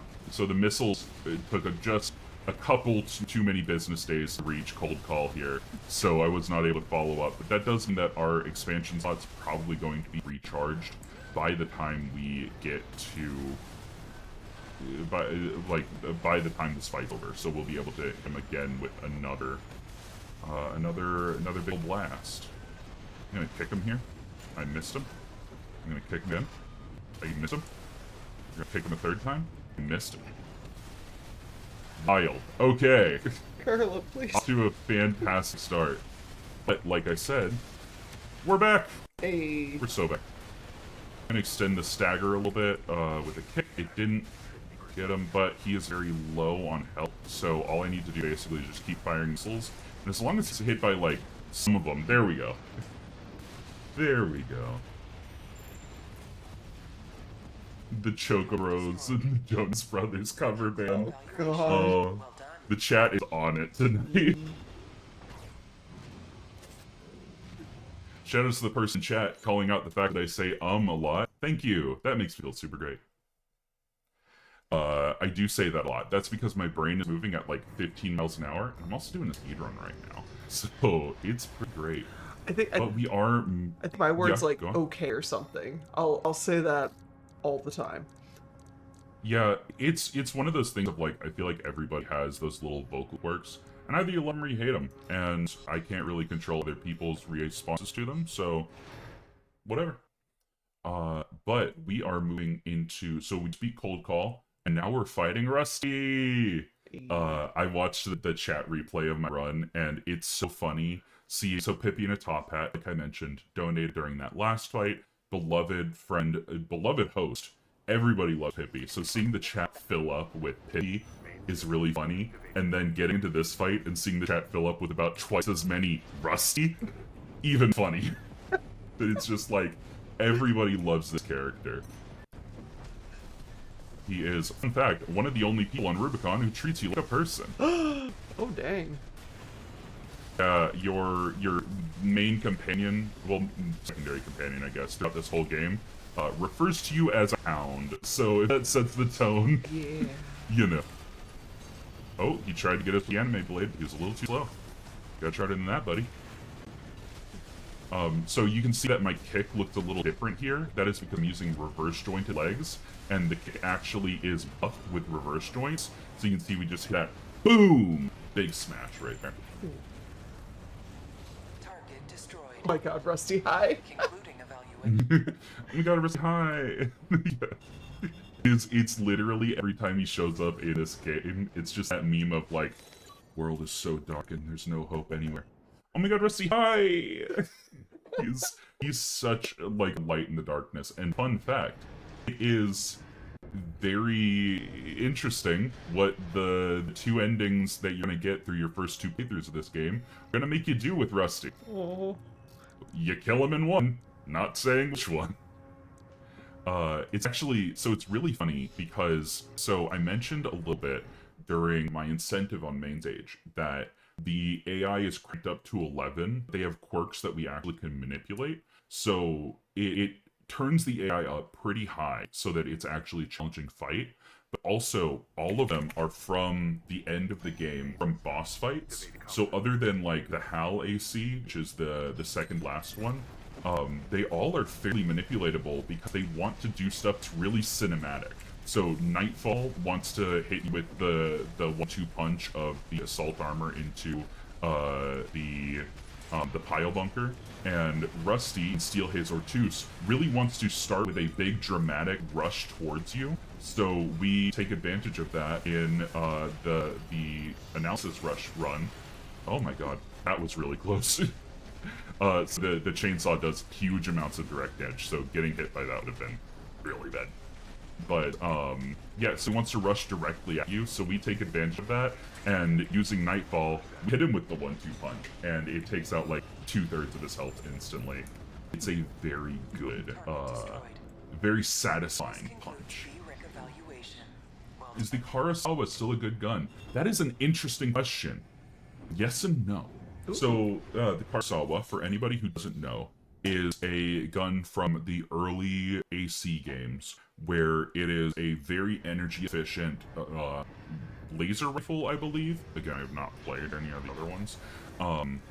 But it's a very easy to use, very good gun that just like kinda kept its relevance until it is no longer in the series in this game, because the Kurosawa only exists as a bit of an Easter egg.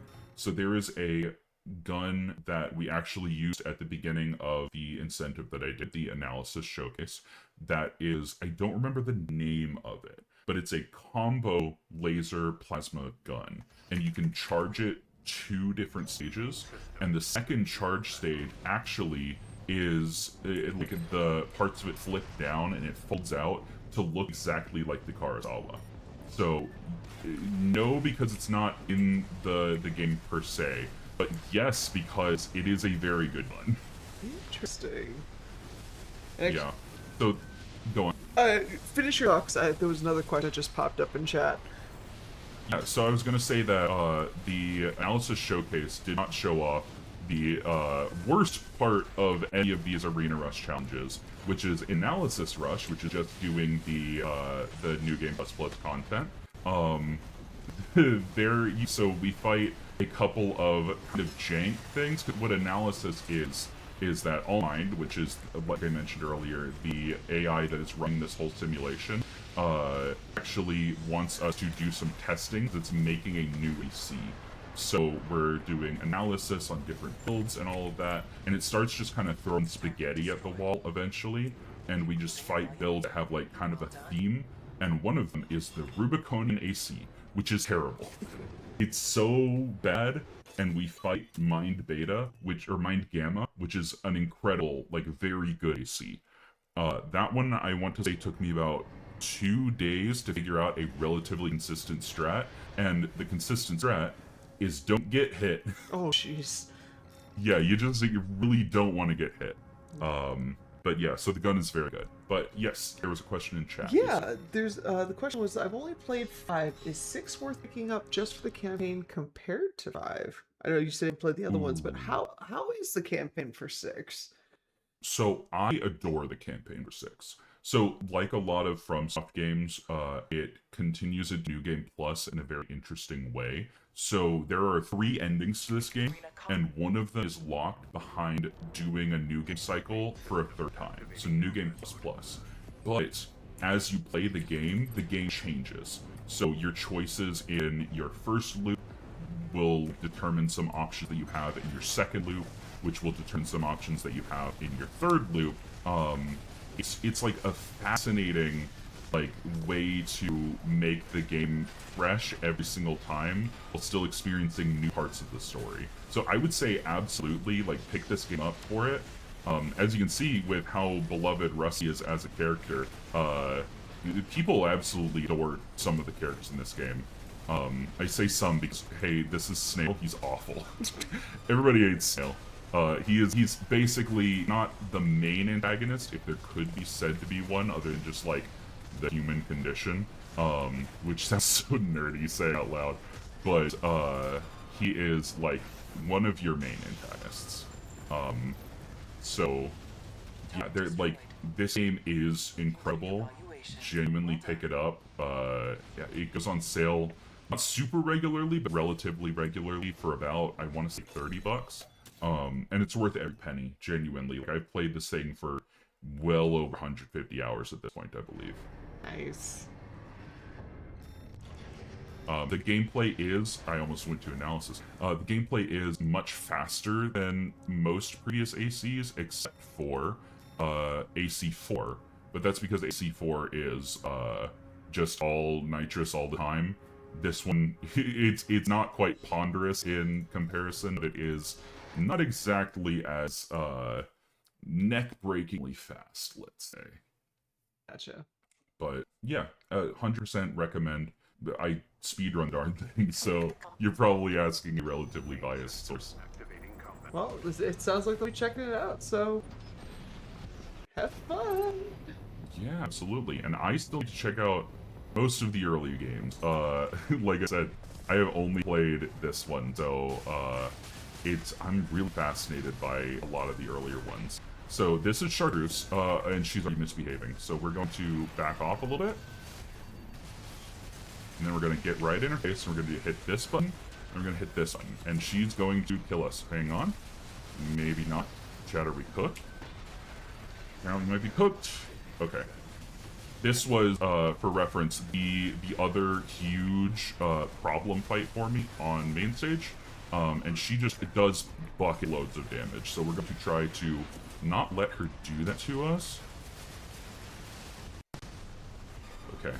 We're locking in. Rubicon needs to lock in, folks. Ooh, okay. We're gonna get it. Alright. Not quite deathless, but we're gonna get it. I was practicing this one today, frankly. Yeah. So the problem with this one, I did not mention on main stage because, again, you don't really want to focus on what's going wrong and take a quick drink of water. Problem with this one is, so we have combo with Snail we really want to pull off. So that is on his left arm, he has the laser lance, and on his right shoulder, he has the stun needle. So these together, you can pretty reliably stagger with the laser lance and then hit a huge shot with the stun needle. The problem with that is that the laser lance takes up a huge amount of battery, just like that. There we go. It's that easy, folks. So the laser lance takes up a huge amount of battery, which the problem is that we miss like that. So if we whiff with a laser lance, then we are kind of just a sitting duck for all of these heavy munitions that she's carrying. For instance, so we were locked into a pretty long animation, and we don't have our super powerful... One second.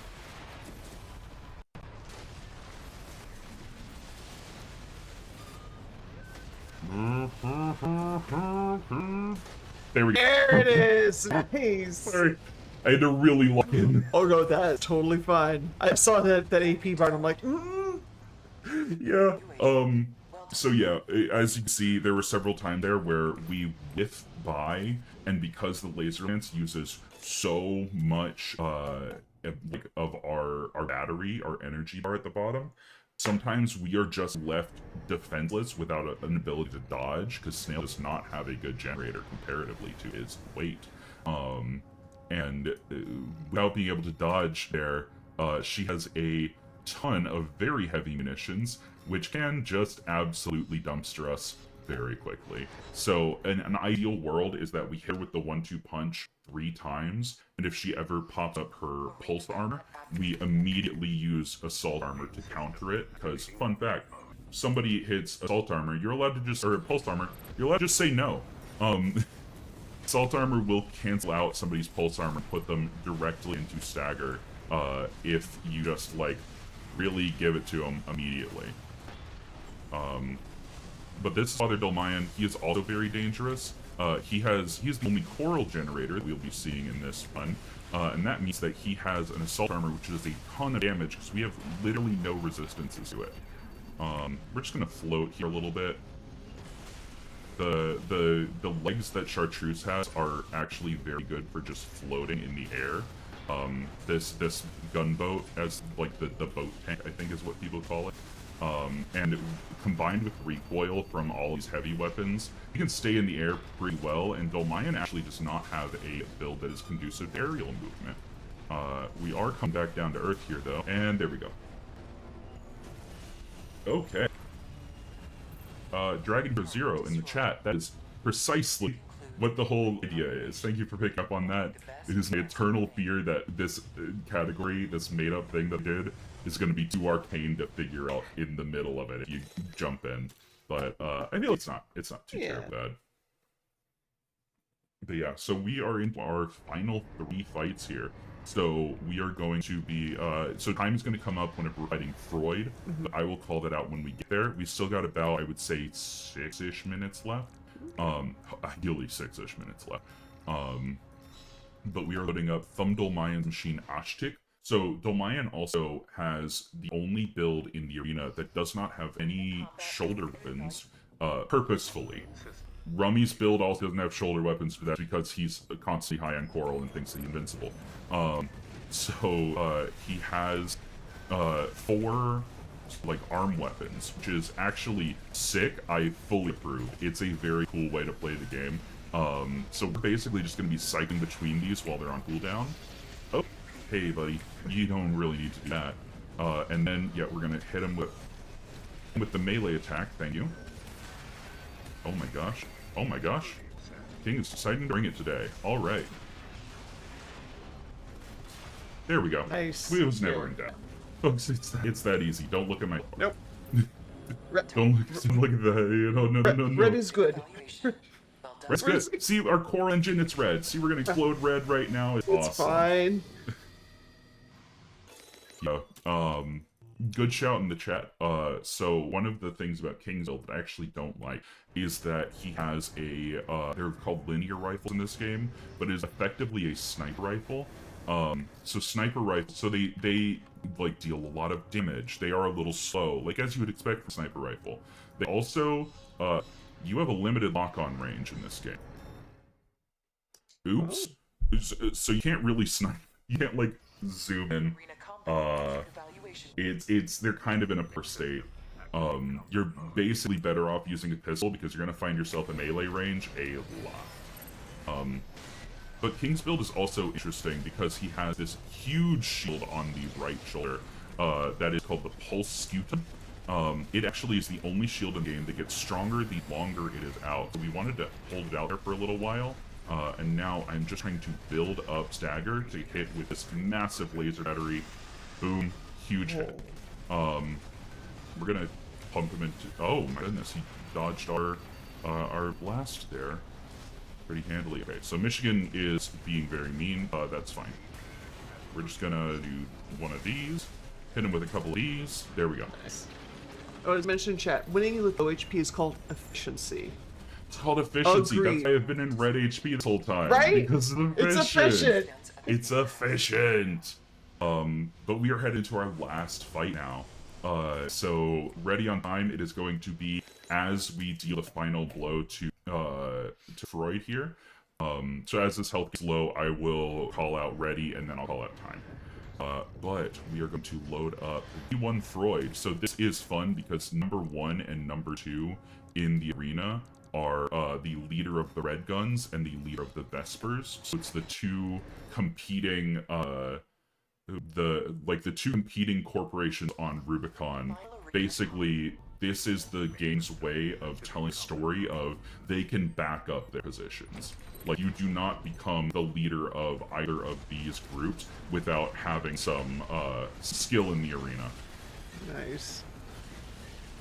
It's also fun because, so Freud's machine, I'll talk about it a little bit while I still have time. It's actually bad. It's like, it's not good. And that is because somebody pointed out to me in, I think it was a Reddit or something, but that Freud's machine is like kind of intentionally not that great because he is an unaugmented human. He has no like implants or anything to make it easier to fight. He is just in it for the love of the game. And he uses a pretty basic, easy to use AC, and he's just pushing it to its limit. It's really like fascinating, like ludonarrative work there. Ludonarrative. Okay, so ready on time and time. GG's. There we go. Ooh, alright, with those 2 crashes, a little worried about looking at time, but I'm gonna assume... Hold on. Yeah. We'll- Okay. We'll hold. I'm watching it right now. Target destroyed. Your time with the Yes. 2 crashes. With 2 This crashes. concludes all evaluations. 59:56. Thank you for your cooperation. Holy Lord! Oh my gosh! Yeah. Oh my gosh, there's no way. I'm looking at it right that's- now. 59:50. Here, I print screen so you can take a look at it. Thank you, I'll print it out and hang it up on my wall. You did. Talk about a redemption arc. Oh my gosh. 1 death and 1 death and 2 crashes. game crashes. That's $30 for charity. I'm Hey. joking. I'm broke. I'm flat broke, folks. But thank you so much for having me on the show and giving me this little chance to have a redemption arc. That is just about 7 minutes faster than I did 6.5 than on main stage. So I'm happy with that. Just under an hour. We snuck it in there, folks. But yeah, final shoutouts. I have been the King's Pride. You can find me at twitch.tv/thekingspride. Regular streams are coming back tomorrow. When I'm going to figure out what I want to do after I pack this game away for a hot second. Shoutouts to the Academy. Shoutouts to all my friends that are always supporting me and everyone in my life who has gotten me to the point that I'm at. I think that's just about it for me. Oscar, if you have anything left, I am all Other than GG's, I posted that picture so you can see it live right now. And I will let everybody know that, if you want to catch up on all the past Hotfix shows, special events, GDQ marathons, all that fun, head over to youtube.com/gamesdonequick. If you're watching this on YouTube, hello from the past. Don't forget to like, subscribe, and turn on notifications to stay up to date with GDQ, or just come and watch us live over at twitch.tv/gamesdonequick. With that wonderfully awesome and dizzying, dazzling run of Armored Core 6, which was under an hour. Heck yeah. We're going to be taking one more hydration break. When we come back, we're bringing the Dizzy full force with Dizzy Hero. Stay tuned. Hello, gamers, and welcome to the final run of today's episode of Express Lane, where we look back on some of the super awesome HEQ runs that I absolutely loved. And before we go into that final run, just want to give you just a quick question. Do you think you can speedrun blindfolded? Because if you do, GDQ Hotfix is hosting a special Games Done Blindfolded showcase on February 21st and February 22nd, and submissions are now open right now, currently, now, present day. Do it! Well, if you want to take part, gamers in chat, type GDB in that chat right now for more details, and you can hear in Games Done Blindfolded. So this last run, okay, I have to admit, I have a special place for this in my heart. I may or may not have been commentary on this run, but it is absolutely lovely and completely biased when I said my favorite game of Awful Block, run by one of my favorite runners. It is Dizzy Hero 80% with Uncle Slam. Hello, Slam. Fancy seeing you here. Yeah, crazy, right? It's like I was invited or something. Right? Yeah, so for reference, when Asuka reached out to me about getting this into the hotfix, it was under the guise of like, oh no, this hotfix is going to show off some of the best and greatest runs of this HDQ. I was just like, this game? This game? Alright. I'm not going to say no. Slam, you know what types of games I play. This is perfect. Oh, I do. No, I do. I do. So, yeah, this is Dizzy Hero. I don't think I need to give much introduction. It's Dizzy Hero. But, yeah, effectively, and I do want to address OG Hapadude saying in chat, yes, this is the same person from the wonderful game Give Me Toilet Paper. This is after the guy got his toilet paper. Oh yeah. Oh my What has gosh, of become course. life? Yeah, we've gotten downgraded to tissues, I guess. This game has nothing to do with paper, just for the record. But Also, yes, hi, I just walked in here. My name's Epic Crossover. I have also run this game, so I'm very excited to see what Uncle Slam gets into here. So. Yeah. Oh yeah. Worth noting. Literally 100% of the people who have run this game in this call right now. So. Yes. Anyway, so I'm going to be running N%. Basically, you see 50 levels in front of you. I'm going to be beating all of them in order. Worth noting too, during GDQ proper, I met an incentive where I can show off all of the game overs. I do not need to do that here, so world record is on the table. Just pointing that out now. So, Very much so. With that said, time will start as soon as the first scene plays. You'll see this guy standing in an elevator. As soon as you do, that's the first frame we actually start the time. So I'll try to count down as best I can. A little tricky, but bear with me. So 3, 2, 1, let's jam. Good luck. Thank you, thank you. There we go. Alright, so the first thing I'm going to do is I'm going to grab this briefcase that acts as a checkpoint, so if I die in this level for some reason, it'll respawn me there instead of at the very start of the level.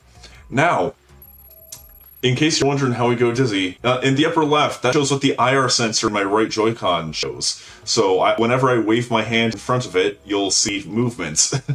And being dizzy allows me to do stuff like move couches or boxes around. I can survive electricity, as you saw. I can survive these guys, though I'd rather not get hit by them anyway, because there's a little cutscene that plays if that happens. I think you might see it here. Yeah, I'll just show it off there. So it does kind of freeze. It does kind of freeze you in place, so it's a little slow. It's better to just walk by them, but it definitely beats getting hit by them when you're not dizzy. That's for sure. Yes, for sure. Here's one of the more difficult levels at the very beginning, because especially this ending one, the first two are not too bad, but this one's a little finicky at times. Yeah. Yeah, you can get through here without sleeping in any of the chairs, but it is very, very, finicky, like Epic said. Right. Yeah. I think it should be good now. One more push. Maybe 2 more pushes. Yeah. Yeah, I mentioned it. Especially the last few are pretty Dude, okay. annoying. I need to push this one out of the way, I think. That might be enough, I don't know. It's really easy to spiral in this level specifically because of how they're lined up. Like this one in particular. It's also at the very start of a run too, so it's not very it's a lot of resets possibly. Yeah, I think we're good. There we go. Okay. Yeah. Finding a new route is also a good strategy just for a backup. Yeah, because that level is... I mean, you saw it. Yeah, so this game was is used as a Switch 1 Joy-Con. You can play it on Switch 2. I think that's what Sam is playing it on now, but yeah, it uses the Switch 1 Joy-Con. So if you play it on Switch 2, you do have to actually use the because it's the IR sensor for the right Joy-Con. And that's the movement that Sam is doing for this run to activate the dizzy, which he does here. Yeah, I'm not entirely sure. You might be able to do a left Switch 2 Joy-Con and just right Switch 1 Joy-Con. I have not tested that. Not that it makes that much of a difference, but it's the right one that's really, really important. Yeah. So this game also has stairs. Typically, you just want to be normal when you're going up the stairs for that specific reason. Also, goodbye, friend. Yeah, in cases like this where it's it doesn't really matter how you go down the stairs, generally speaking. In this case, it does matter because you can't survive the electricity when normal, so you do need to stumble to get past it. Yeah. Also, that's very nicely done. Skip that falling down, because that's also, if you mess it up a little bit, then you can easily mess up that cycle. Yeah, there are a lot of instances in this game where there are very specific cycles you need to hit, and you need to know when to go past them. Also, pay attention to this hole right here. Awesome. Nice. So Very much. nicely done. I just love the teeter mechanic in general. More games need The that. mechanic is also just really cool. You'll see a few other instances of that very soon. Also, this guy right here, if you never return back to normal, he never unflattens. That's something I found out at GDQ. That's great. I actually didn't notice that. He looks awesome. That is fantastic. I'm gonna stay here. I think we should be good after this. Maybe. Yep, we're good. We're good. Yeah, we're good. Yeah, Yeah, that's very nice. that's one part of the run where you need to fight the camera. Otherwise, it's very, very straightforward the entire time. Yeah. Also, yeah, if you do do a little game over, the game just says "ouch." Every time. Unfortunately, when you beat a level, unlike Give Me Toilet Paper, it does not say get you. It says nice work, which is a lot less fun. Yeah. That said, the Also- music is done by the same person, Heil, who Yes. these songs are so unfairly good. Oh, for sure. Like, makes me wonder if she knew what she was making them for. Right? Yeah. I mean, Also, I should not say that because like the game is just as awesome in my personal opinion. Oh, it's Oh, yeah, for super sure. fun. Like we joke around, I genuinely do love this game. Oh, absolutely. It's a fantastic time. Also, we are collecting the big case here, but for the past 2 levels, we didn't actually need to because we can just skip them. And they're not entirely, they're not required for each level. Yeah, Dolores says they are. Dolores is a liar. So I also want to point out that ice, as you can see, isn't really affecting me now, but that's because I'm normal. When you're dizzy, yeah, that happens. You're basically committed to whatever direction you go. I think that's good. Yeah, just barely. Oh, Ooh, nice. very nice. Getting that first try is always a nice feeling. Yeah. Alright, so this level is So called... actually, Oh, go ahead. yeah. Oh, sorry, my bad.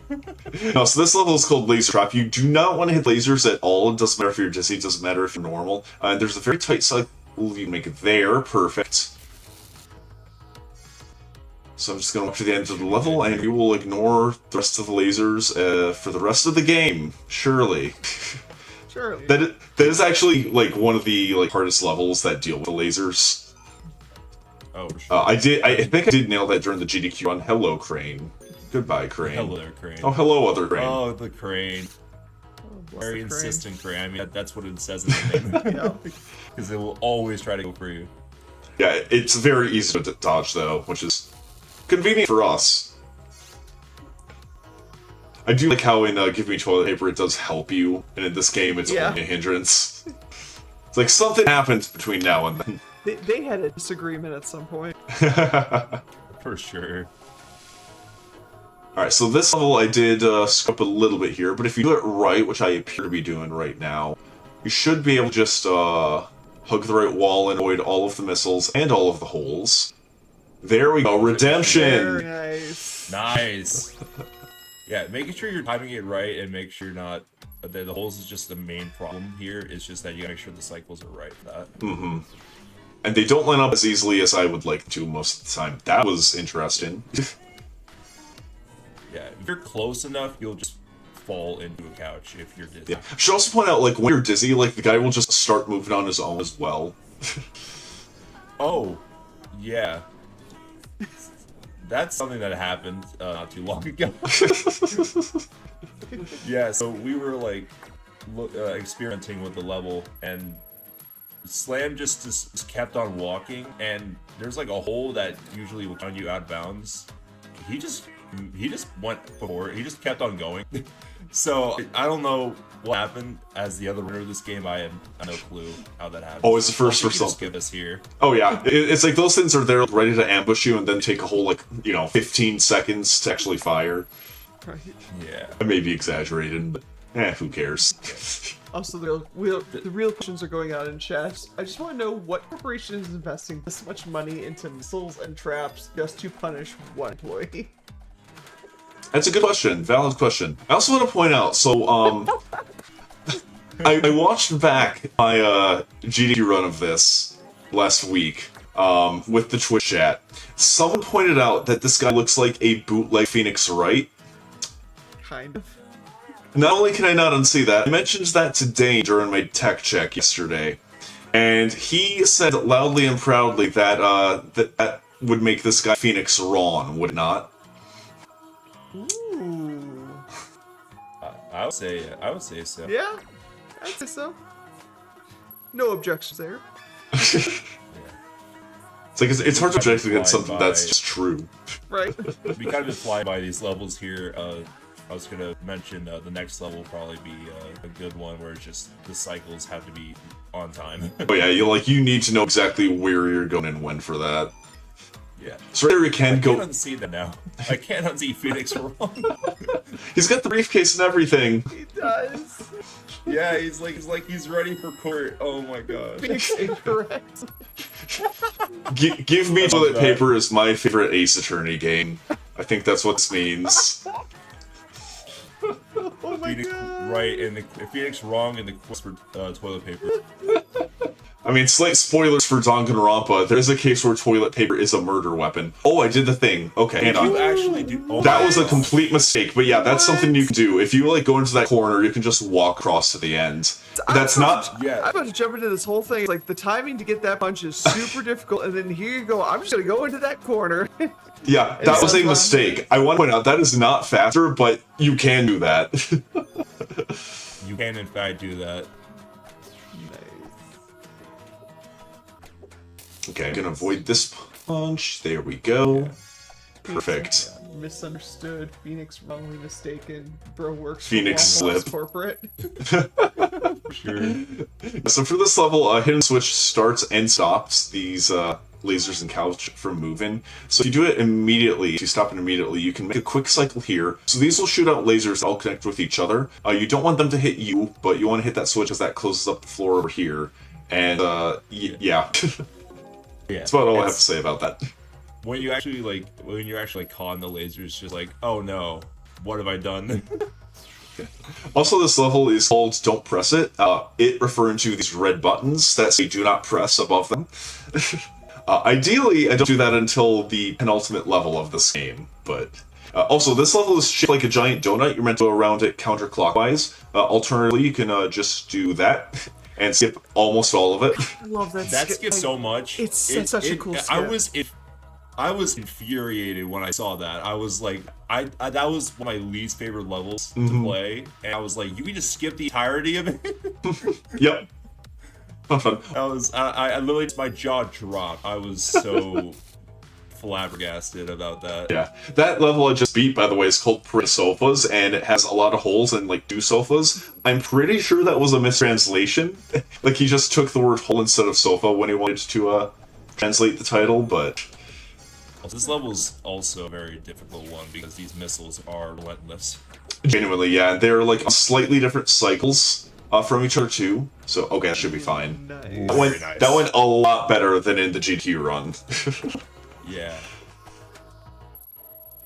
Yeah, the missiles are definitely gonna be a problem for later levels, but that one's a good example of them.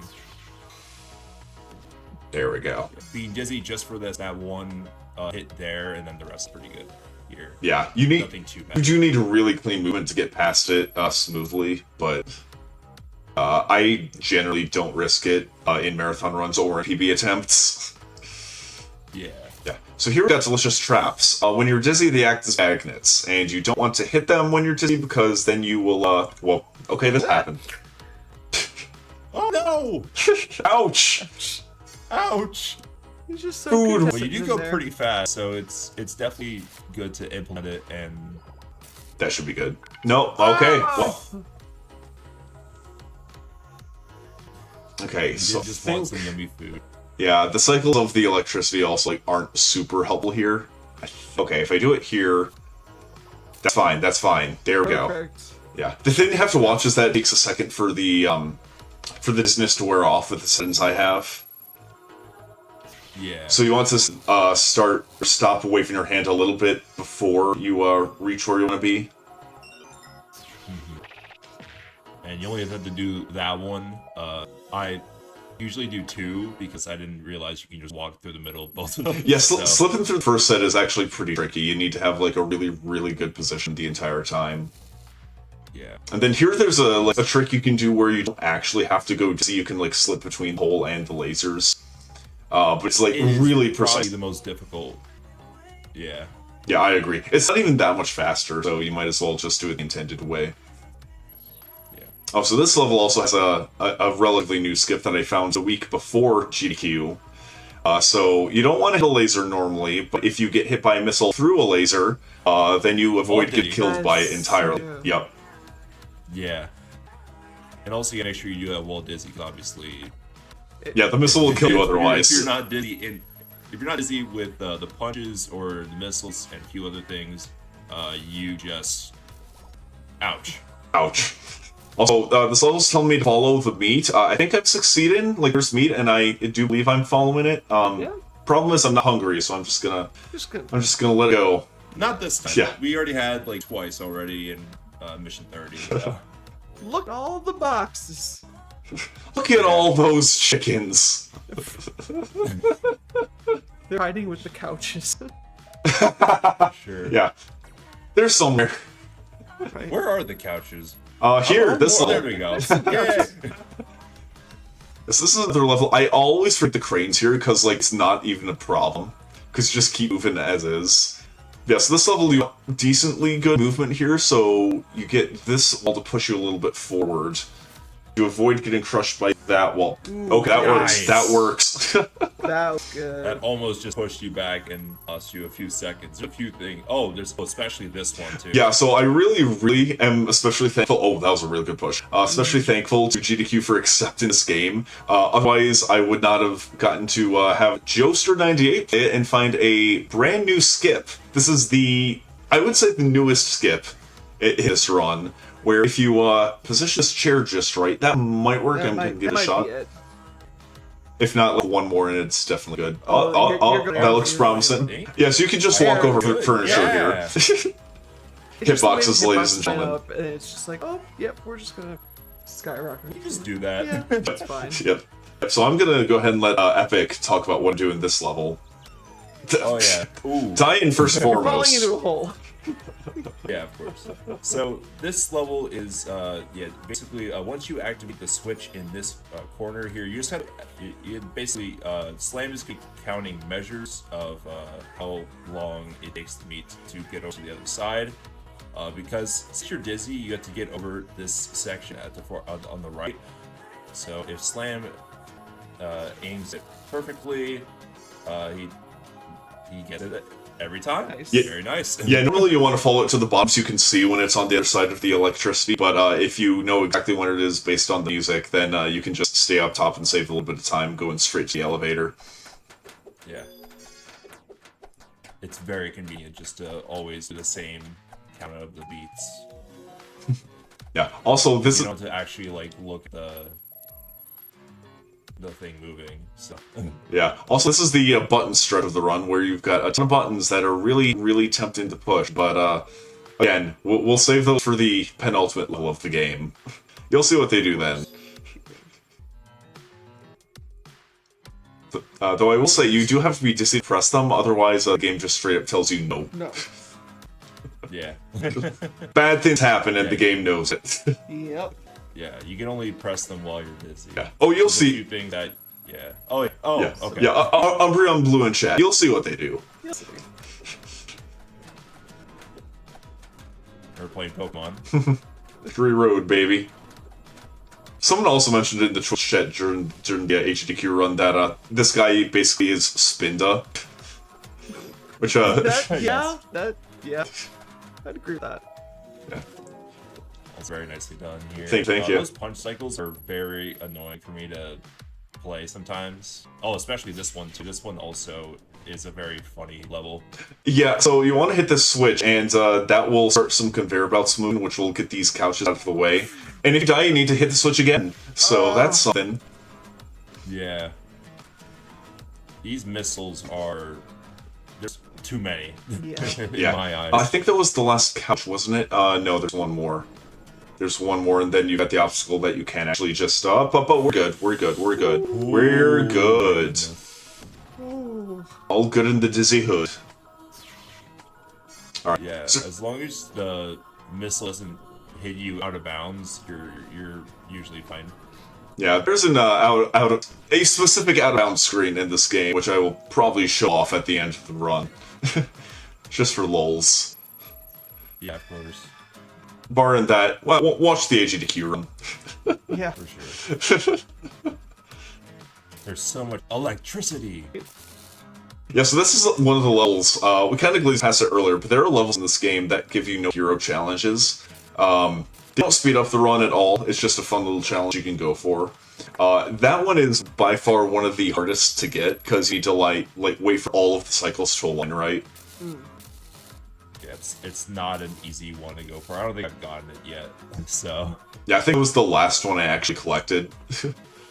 Well, at least the levels that say you can get a no hero challenge. There are I think 2 additional levels that you can use unintended strategies for to beat without going dizzy. but those ones are not marked because, again, I don't think the developer realized it. Oh yeah, for sure. Especially this one.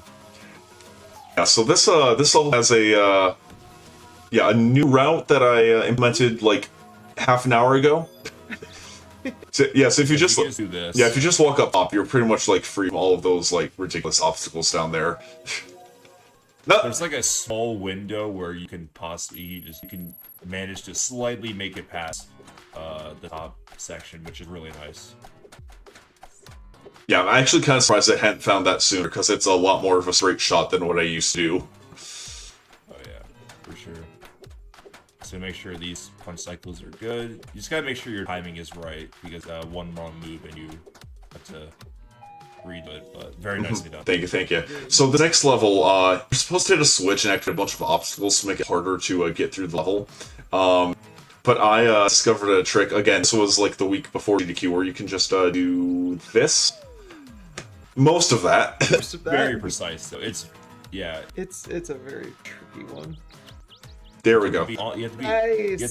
Yeah, second try is really good there. You have to be on one side and to be on the other side while you're like on begging for your life to be staying on the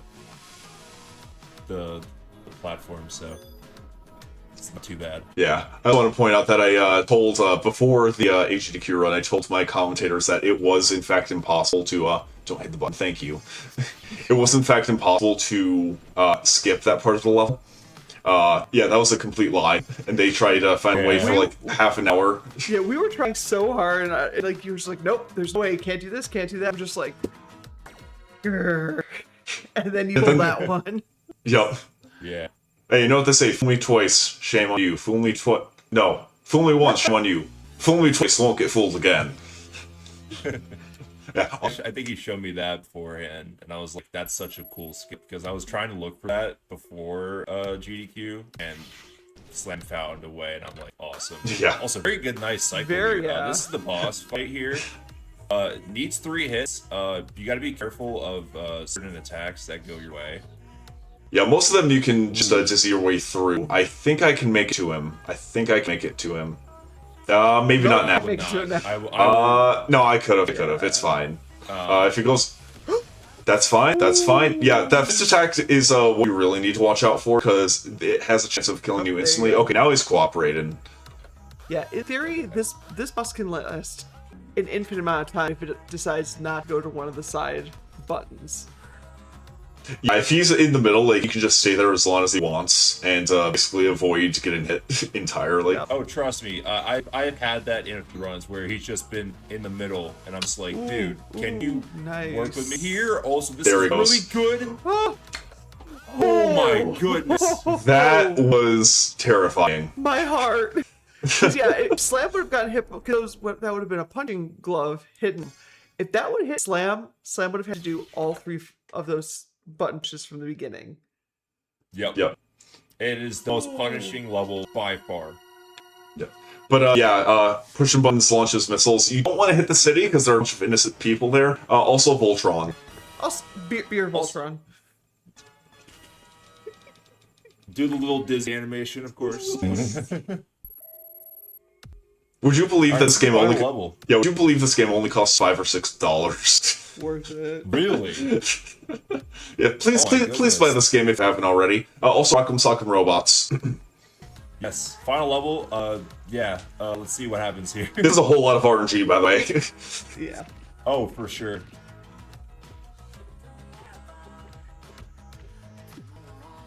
Okay. Good. Not too bad so far. Give him the chair. We'll Tables. Get ready on time. really good. Yeah, time will be when the word winner shows up on screen. So get ready. And time. GG. And Dude, I think you got like a 23. I feel like you did. So, it may not have happened on the AGDQ big stage, but that is officially a GDQ record I can put on my resume by a big margin. that was a 23-29. It's like a 2.5-minute record. Yeah, that's a record by 2.5 minutes. Yeah. Okay. Wow. Well, what's funny because Wow. because you did all deaths and it was like a 26-12 or something, and you said that was like because 26 flat was the current world record, but then you found all these Yeah. skips. Yeah. So yeah. Now you just demolished. Great, you demolished your own world record, GG. Yeah. Yeah. I think you're gonna need some catching up to do. Oh yeah, for sure. I mean, I've seen you do these skips first try, and I'm just like, okay, well now I got a big battle to climb now with this 23-29. So Yeah, in the words of I believe it was Sonic who we saw earlier tonight, who said, "Come on, step it up." Right? for sure. So wow. But yeah, Okay, definitely play didn't see this game. coming. Definitely give it a try for sure. Yeah, no, please. It's like right now, Epic and I are the only runners. We would love to have more people, genuinely. Like, I love being able to teach new speed games to people. This is no exception. I truly, truly love this game. Like, yeah, And, I purchased it as soon as I got home, so give me a little bit, and yeah, I'll throw time on there. Love it, Yeah, love of it. course. But, yeah, I do also want to point out, well, first let this play out before we hit the credits proper, because this final cutscene is lovely. I did not get to show this off at GDQ, so exclusive content here on Hotfix. Yes. Oh, this is a very convenient button here. Right? Yeah, yeah. Sadly, we're not there to press it. Oh, hey! Hey! He did it for us. He did not even have to be dizzy to press it. Yeah, so that much dizzy, I would also take a nap like that. Real. That's me after this run. Here in these reasonably comfortable looking buildings, I'm just gonna sleep. Yeah, it's like we can't hit them with a missile, but just lounging on them like so. It's like I guess that's fine. Hey, shows are structurally sound. It's good. For sure. That's very true. So anyway, we should, let's see here, should turn to the main menu here. Also shouts to Kill Bill for reasons. Right?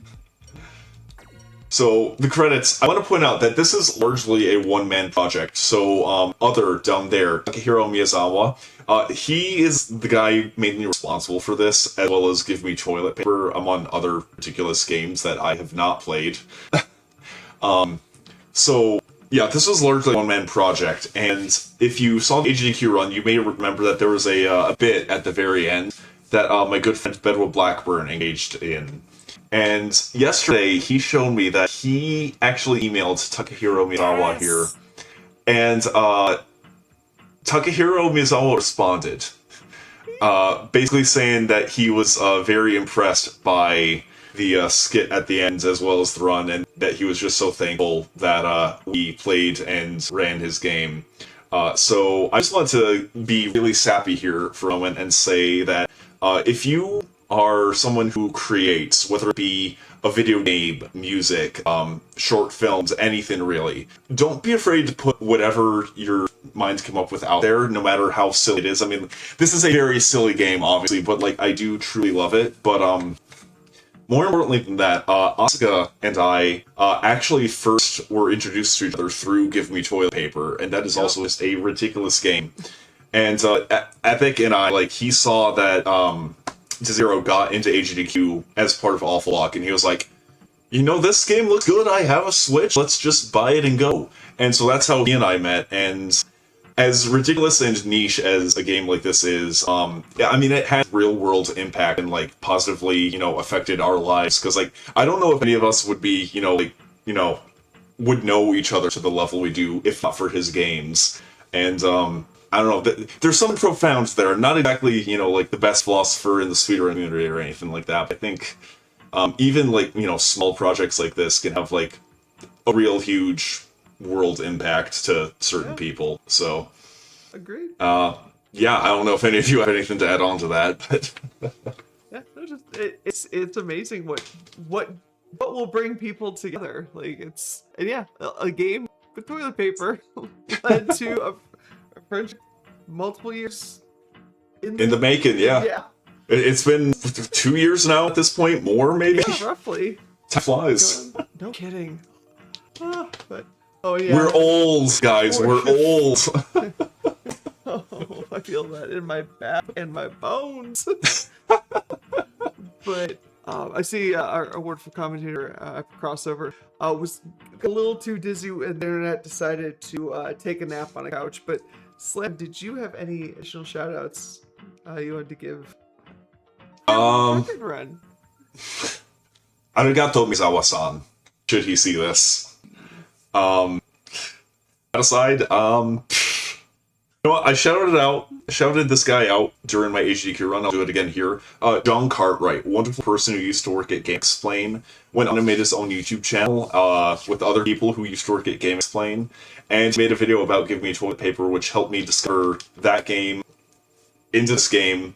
And I absolutely look forward to seeing what this developer makes in the future, because if they're anything like as a hero, if they're anything like Give Me Toilet Paper, boy howdy are we in for a bunch of treats, really.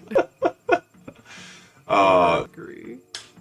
But yeah, thank y'all for watching. Glad you could all be here for this. I think this may be my most live viewed world record ever, so... And go watch twitch.tv/I am Uncle Slam. If you would like. No pressure. Sam's a good one, an absolute sweetheart in person, on stream, all that good stuff. And ooh, I think Epic, did your internet get undizzied? Yay! Hey! Perfect time for shoutouts. Yeah, please go ahead. I already gave mine, so. Oh. Oh, it looks like a little bit too dizzy then. All right, well, in that case, again, GG's one more time to Uncle Sam for that world record of Disney Hero. That's so awesome. So happy for you. That is it for today's episode of Express Lane for the HGQ favorites.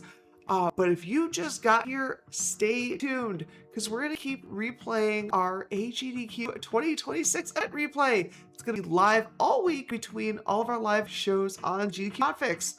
But also, tune in tomorrow starting at 7 p.m. Eastern, and you will see the next episodes of both Crosshair and Speedruns from the Crypt.